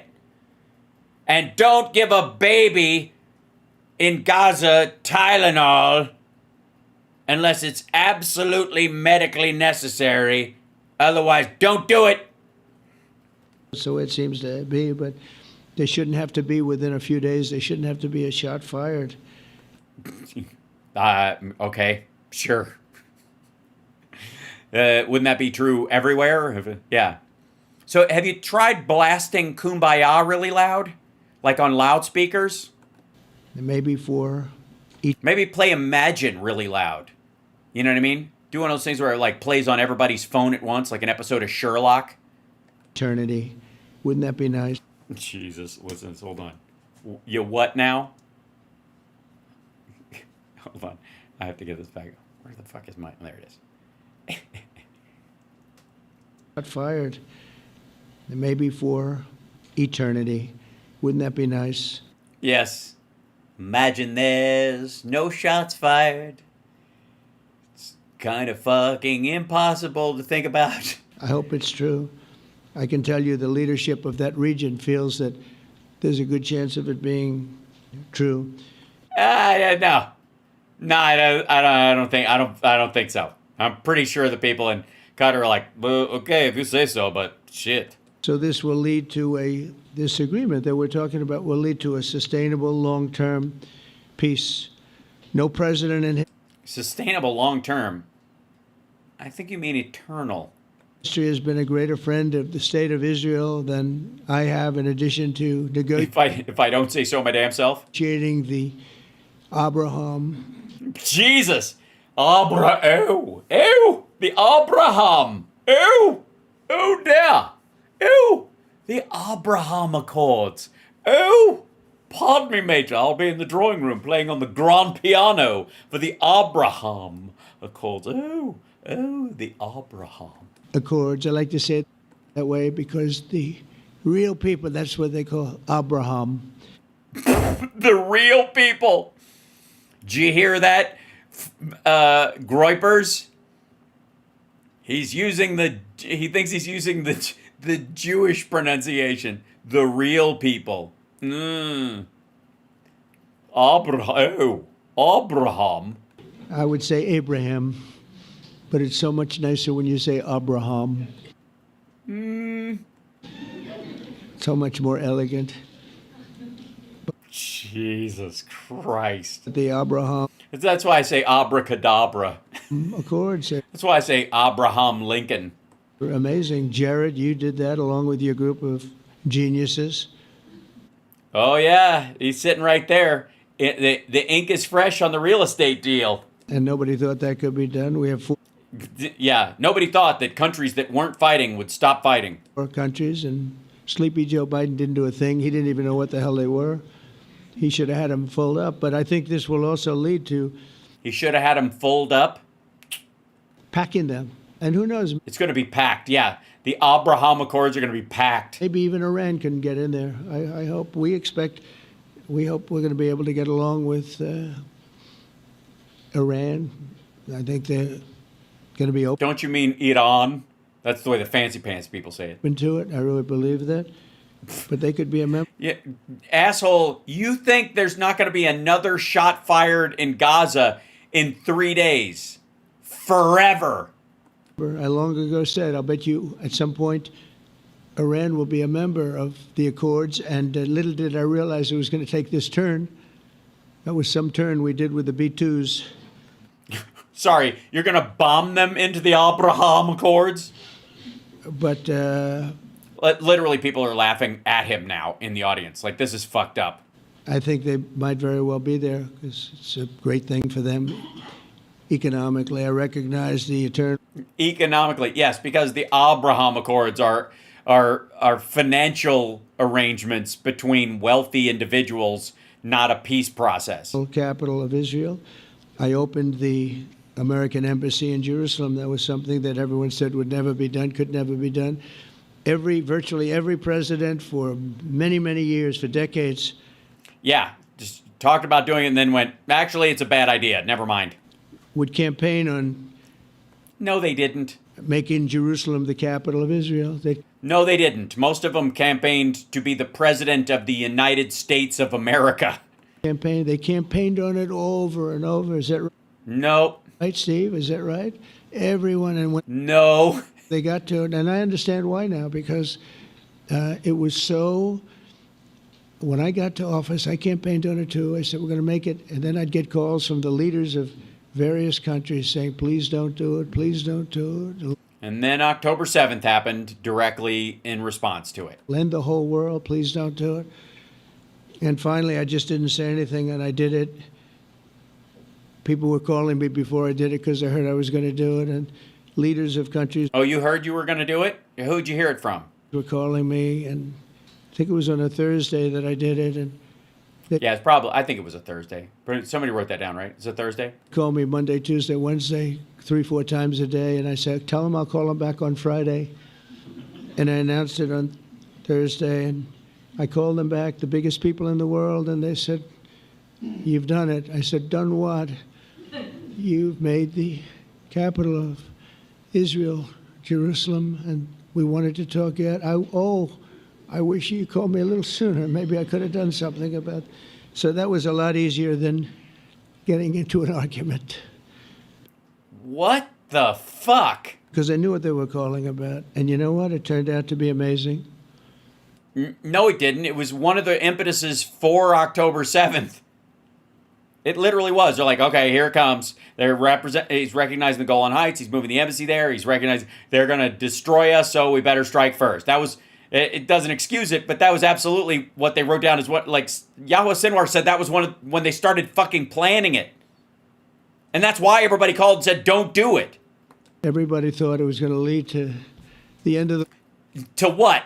Gee, and what happened? World, right? The end of the world, Ron. That's what they said. It didn't lead to anything. Yeah. Yeah, I don't... What did happen October 7th? Anybody? Also, by the way... leading to the end of the world is the entire purpose of that area. That's why it exists. It's the landing pod for the end of the world.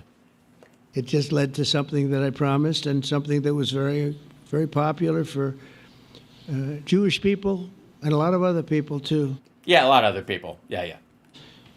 I recognize Israeli sovereignty over the Golan Heights, and I cut taxpayer funding to the corrupt United Nations Relief and Works Agency. And United Nations was interesting because As you know, a few days ago, they introduced me. Ladies and gentlemen, the President of the United States. I'm looking at my teleprompter, and the thing was dead, stone cold, dead. Dead, stone cold, dead? Really? And it was there like an old Apple logo with the crisscross eyes on there, or that kind of stuff? So you couldn't just... Aren't you the asshole who said that you shouldn't need a teleprompter, and only fucking weaklings need a teleprompter, and only Democrats need a fucking teleprompter? You sure to bitch about losing your teleprompter a lot. The thing's up here. I have a long, beautiful speech to make. No, we heard it. It wasn't, it definitely felt long. I'm back 30 feet back, and I'm saying, they're introducing me. There's nothing on my teleprompter. Why would your speech be up on the teleprompter before you're on stage even? So, but I made a speech. I actually got good marks. You think You got good marks. He could have done that? I don't think so. I don't think he could have done that. I don't think too many people could have done it. But actually, it was actually more... Actually, a lot of people do it kind of all the fucking time. A speech from my heart, if you want to know the truth. I think it was maybe better in certain ways because it was from the heart. Yeah, well, it certainly wasn't from the head. I'll give you that. It has to be from the heart. Otherwise, you're in big trouble. Yeah, who the fuck wants to think about what they're going to say before they say it? Kind of an asshole. But I cut taxpayer. I'm just shocked you didn't break out into song like it was fucking Frozen. Payer funding for that very corrupt United Nations Relief and Works Agency, and nobody thought that would be done, and withdrew from the horrible Iran nuclear deal that was imposed upon Israel by Barack Hussein Obama. Who, for the record, I noticed you didn't bring up how he would handle not having a teleprompter. Did you? For some reason, you go after the dude who grew up with a stutter who still managed to do better speeches than you do. But Obama, you didn't go up. You think Obama could just go up there and start? Well, actually, yeah, he'd probably fucking kick ass. And Biden. And I don't think Biden knew anything about it, though. I don't think he knows anything about it now, actually, if you ask him. He'd say, what is that? And we obliterated Iran's nuclear enrichment capacity to make it... No, you didn't. Impossible for them to have a nuclear weapon, which they would have had probably in about 2 months from that. 2 weeks. 2 weeks. 3 tops. But I've never asked Israel to compromise its security, but we had big, strong talk. Nobody's been better to Israel. Big, strong talk. President's been better to Israel than Donald Trump. But we had a long, strong talk, Bibi and I, and he... A long, strong talk, did you? Understands it's time. Okay, I'm falling asleep. This is fucking exhaustingly bad. It's time. History has shown, and the people of Israel want it.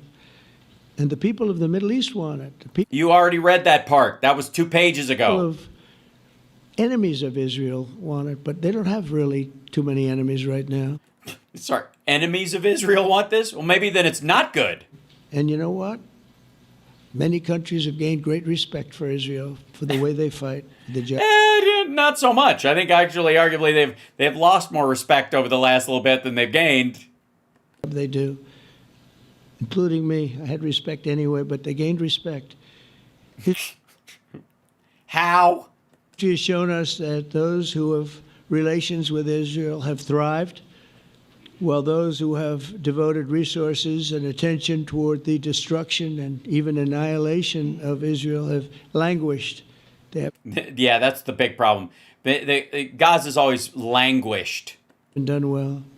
Israel is not going anywhere. They're going to coexist with other people and countries in the region, from Syria to Lebanon to Saudi Arabia. The promise of a new Middle East is so clearly within our reach. This is the... Jesus Christ. Like, every word is so fucking labored. He looks like shit. Again, I told you, there's this... There will be no more than a 4-hour window, I'm saying by the spring. Judging from this speech, I would say by Christmas. Closest we've ever come to real peace, not fake peace, not political fool's peace. Political fool's peace? If we can get this difficult problem solved, If? What do you mean if? It's done. Eternal peace started 10 minutes ago. Opportunities for all within that vast region of this It is vast. That's right. Hit on vast. Vast is a big word. Vast is fun. Say vast. world. It's a vast region. It is vast. I've thought that myself a few times. You know what I mean? Like, how would you describe that area? Vast. I'd say vast. It's unlimited. Which is like unlimited. Vast, unlimited. Big doesn't quite do it, I would say. The Abraham Accords show that all countries are better. Excuse me, it's the Abraham Accords. Accords.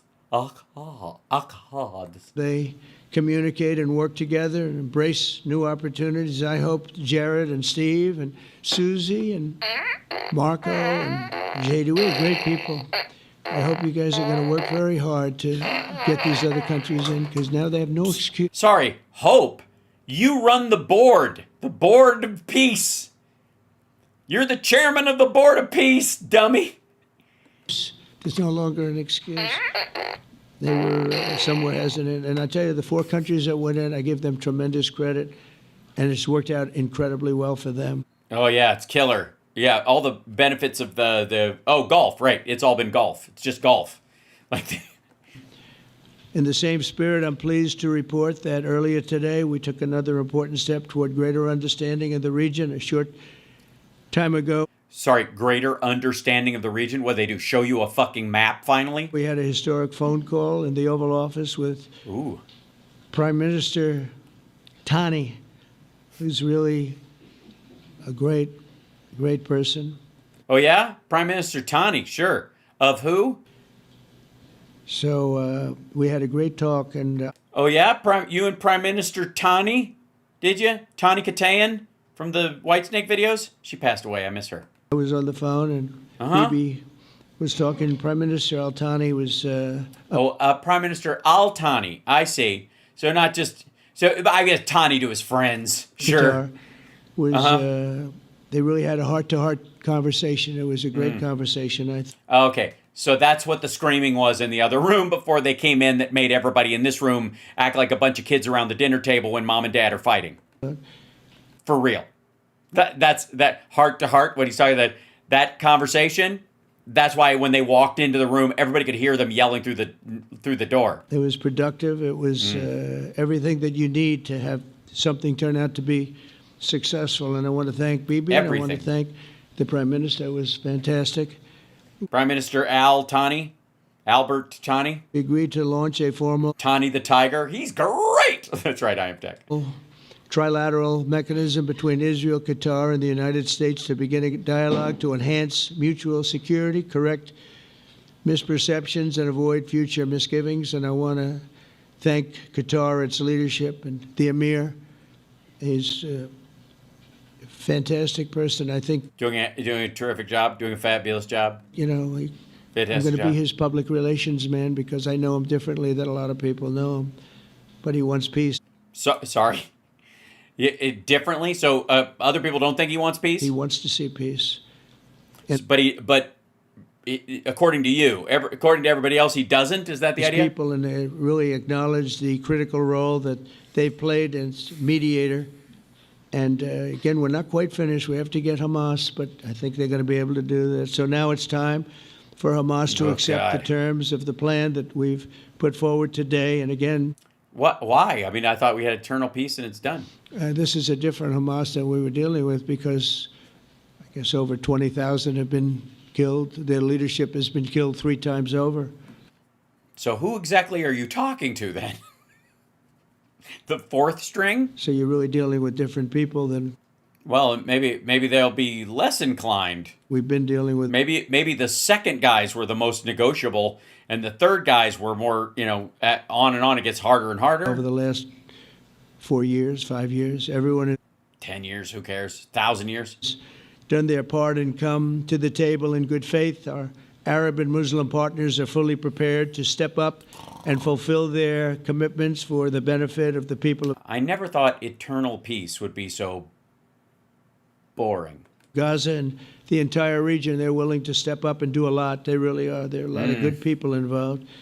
Everyone wants to see Everyone wants to see. Who wants to see an end to the violence and destruction should be united in calling for Hamas to accept the extremely fair proposal. Yes, the extremely fair proposal, which apparently is give up the hostages and the corpses in 72 hours or less, or we will force a bunch of other Arab countries who have already agreed to it to wipe you out. If you do give them up within the next 72 hours, a bunch of Arab countries that we've made agreements with will still wipe you out. Jesus Christ. So that we can end the war and get us back our hostages right now and have everlasting peace. Everlasting peace. Just like Jesus wants for everybody. And I look forward to having relationships with everyone as the chairman of the board. Of peace. I'll be involved, and we'll have meetings with some very smart people that'll be working over there to make sure that we haven't just been... Well, it's obviously, if this is going to be an eternal peace, I would imagine you're going to have regular meetings for fucking ever. Is that wasting time with an agreement that doesn't get done? The task of building peace will not be easy. There are some of the hardest problems in the world to solve. Excuse me, I thought we already solved them. You opened with, it's done. That's why it's been going on for so many centuries. But too many lives are at stake not to try, and this was more than a try. I mean, I think this is something that gets done when you have virtually every country. Virtually. And these are powerful, powerful countries. Sexy countries with lots of gold shit. Gold all over everything. Flowing robes. A lot of money. Big airplanes. And the money can make things happen. Oh, yeah, the money. Money can make things happen. Hey, who cares if your kid or your grandparents were bombed to death or crushed under a, falling building? What's the number? What do you think? A lot of countries try and they don't have any money. These are very rich countries. Yeah, that's the problem with peace, is that a bunch of fucking poor motherfuckers keep trying to make peace. That's the issue. Can make things happen. So together we'll forge a much safer and more hopeful future for everybody, including Israel. Well, I just assumed that they were included with everybody. I want to thank Prime Minister Netanyahu for his partnership, and I want to thank all of the leaders, the kings and the emirs and the presidents and prime ministers, people I mentioned. Yeah, but not by name. And yeah, I know. If I speed Trump up, you won't get the full effect. It'll sound more cogent than it actually is. They've been absolutely fantastic to work with. Fantastic job. Fantastic It's job. happened very quickly. It's happened. Yeah, it's basically done. From a couple of weeks before I had a couple of meetings, but a couple of weeks before we went to the United Nations, and we had some incredible meetings. It all came to place. It all took place, and everybody wanted to be a part of it. I don't have anybody that's saying we don't want anything to do with it. It's just the opposite. And I'll tell you, a year ago, I don't think we would have. Sorry, then who's on the fucking board? Had this kind of participation, Mr. VP, right? I don't think we would have had. It's been amazing, the participation. Mr. VP? So his last name isn't really Vance, and that's why it's hard for you to say it. It's like Mandel, right? It was 100%. Everybody wants to be a part of it. And everybody, those very strong countries, everybody wants it to work. So, Bibi, congratulations on this. This is, I think... Congratulations on us coming up with a proposal that we're going to force upon Hamas with the threat of annihilation that they probably won't take, and the response will probably be, fuck you. I'm kidding. The hostages will all be back by Thursday at noon. This will be your crowning achievement, frankly. If this all works out, we think it will. It's going to be your crowning achievement, and I want to yeah, he's an elected official. They don't get crowns. Thank you very much for being here. It's a crown. Thank you, please. Thank you. Okay, I don't need to hear from fucking Netanyahu's an asshole and he's not our problem. The Israeli version of my show can take the piss out of that motherfucker. I don't need to hear from him at all. I don't know if they don't take any questions. They just kind of bug out. So Does he take? So I think while we wait. Hold on. Okay. Thank you. And by the way, the entire time Trump is talking, the entire time Netanyahu is talking, Trump is just like effectively like dozing off. What part is this? 40:29. There we go. So like this whole time he's just kind of like whatever. During the whole thing. We'll get back to here.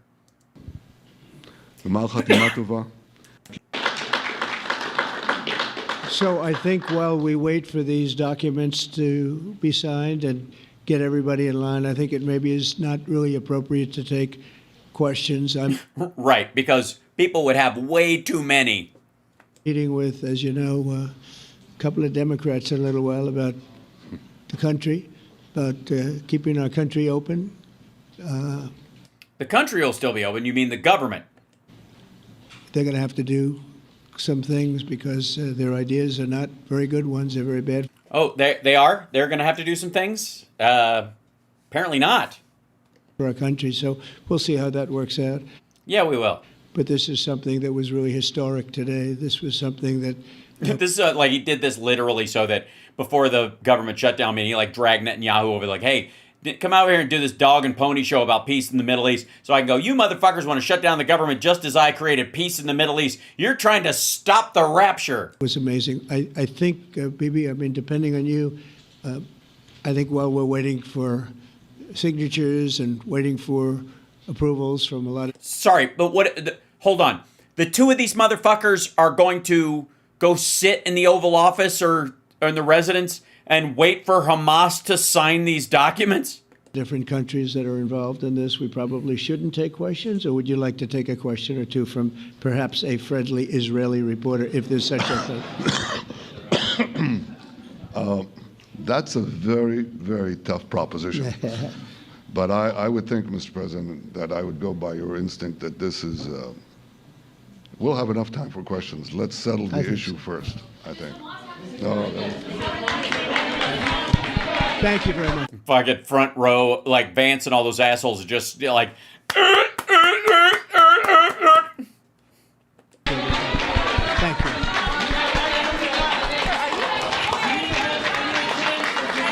Huh? You did a thing, huh? Huh? Look what we made a poopy, huh? Let's get out of here, huh? Let's go have a come with me. I have a special button in my office, and if you push it, it says where is it? It says hold on. Where the fuck is it? I know I have it someplace. There you go. If you push it, it goes. Hey, Coke! There you go.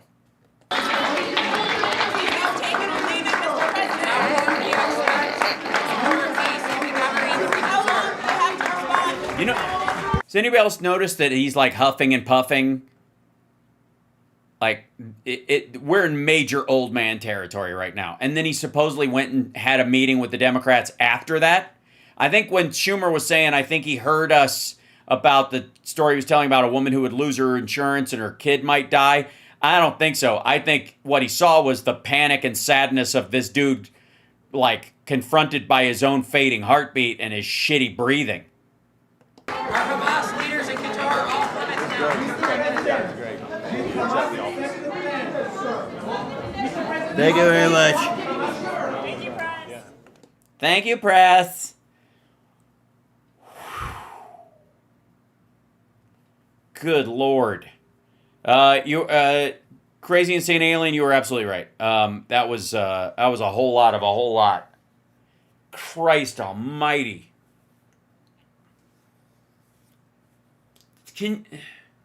Look, it's tough enough. See, I keep trying to make logical sense of it. That's the problem with being a Libra, ladies and gentlemen, is that I keep thinking this in terms of just like the logic of if you're gonna announce something like this, you should have something to show for it. This is literally just announcing what you and Netanyahu discussed would be your terms, and then to come out and announce it is, see, I'm trying to make actual sense out of it. It's fucking stupid. that you would come out and announce your terms as if you've solved it. Now we just got to wait and see if they like it. Yeah. Where's this in art of the deal? First, come up with what you want. Then announce it to the world as if the other side has already accepted. And then if they don't, kill them, I guess. We're like, what the shit? Either way, I think, we got to see Ted Nugent's shitty true colors, which are, of course, brown, like a sad beige-ish, nutty brown. And then, of course, the Republicans trying to blame Democrats for the fact that they don't have the votes to pass their own shit. And again, Democrats don't have the power to stop it in the House. They don't have to give any votes in the Senate, but they have a harm reduction aspect of trying to keep the government open in terms of how much it will hurt some people, and they've got to mitigate that against the damage that the Republicans will do, or if they have any kind of leverage at all, which is a difficult thing if you actually give a damn about people. So that always makes it tough. In the meantime, the most important thing, and I think this feeds into Trump's, I don't even want to call it the Board of Peace, chairman of the Board of Peace is, I gotta say, one of the funniest, dumbest, most ridiculous concepts ever. I'll see you guys tomorrow. The screen glows bright with a crooked smile. Words spill out. All venom, no style. Promises made, they rot in the air. A handshake, a lie, a blank, cold stare.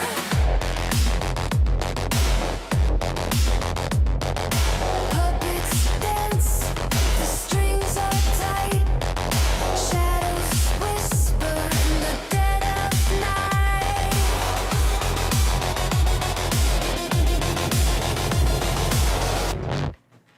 This is some bullshit. We see through it. This is some bullshit. Can't undo it. Say it now. We won't quit. This is some bullshit.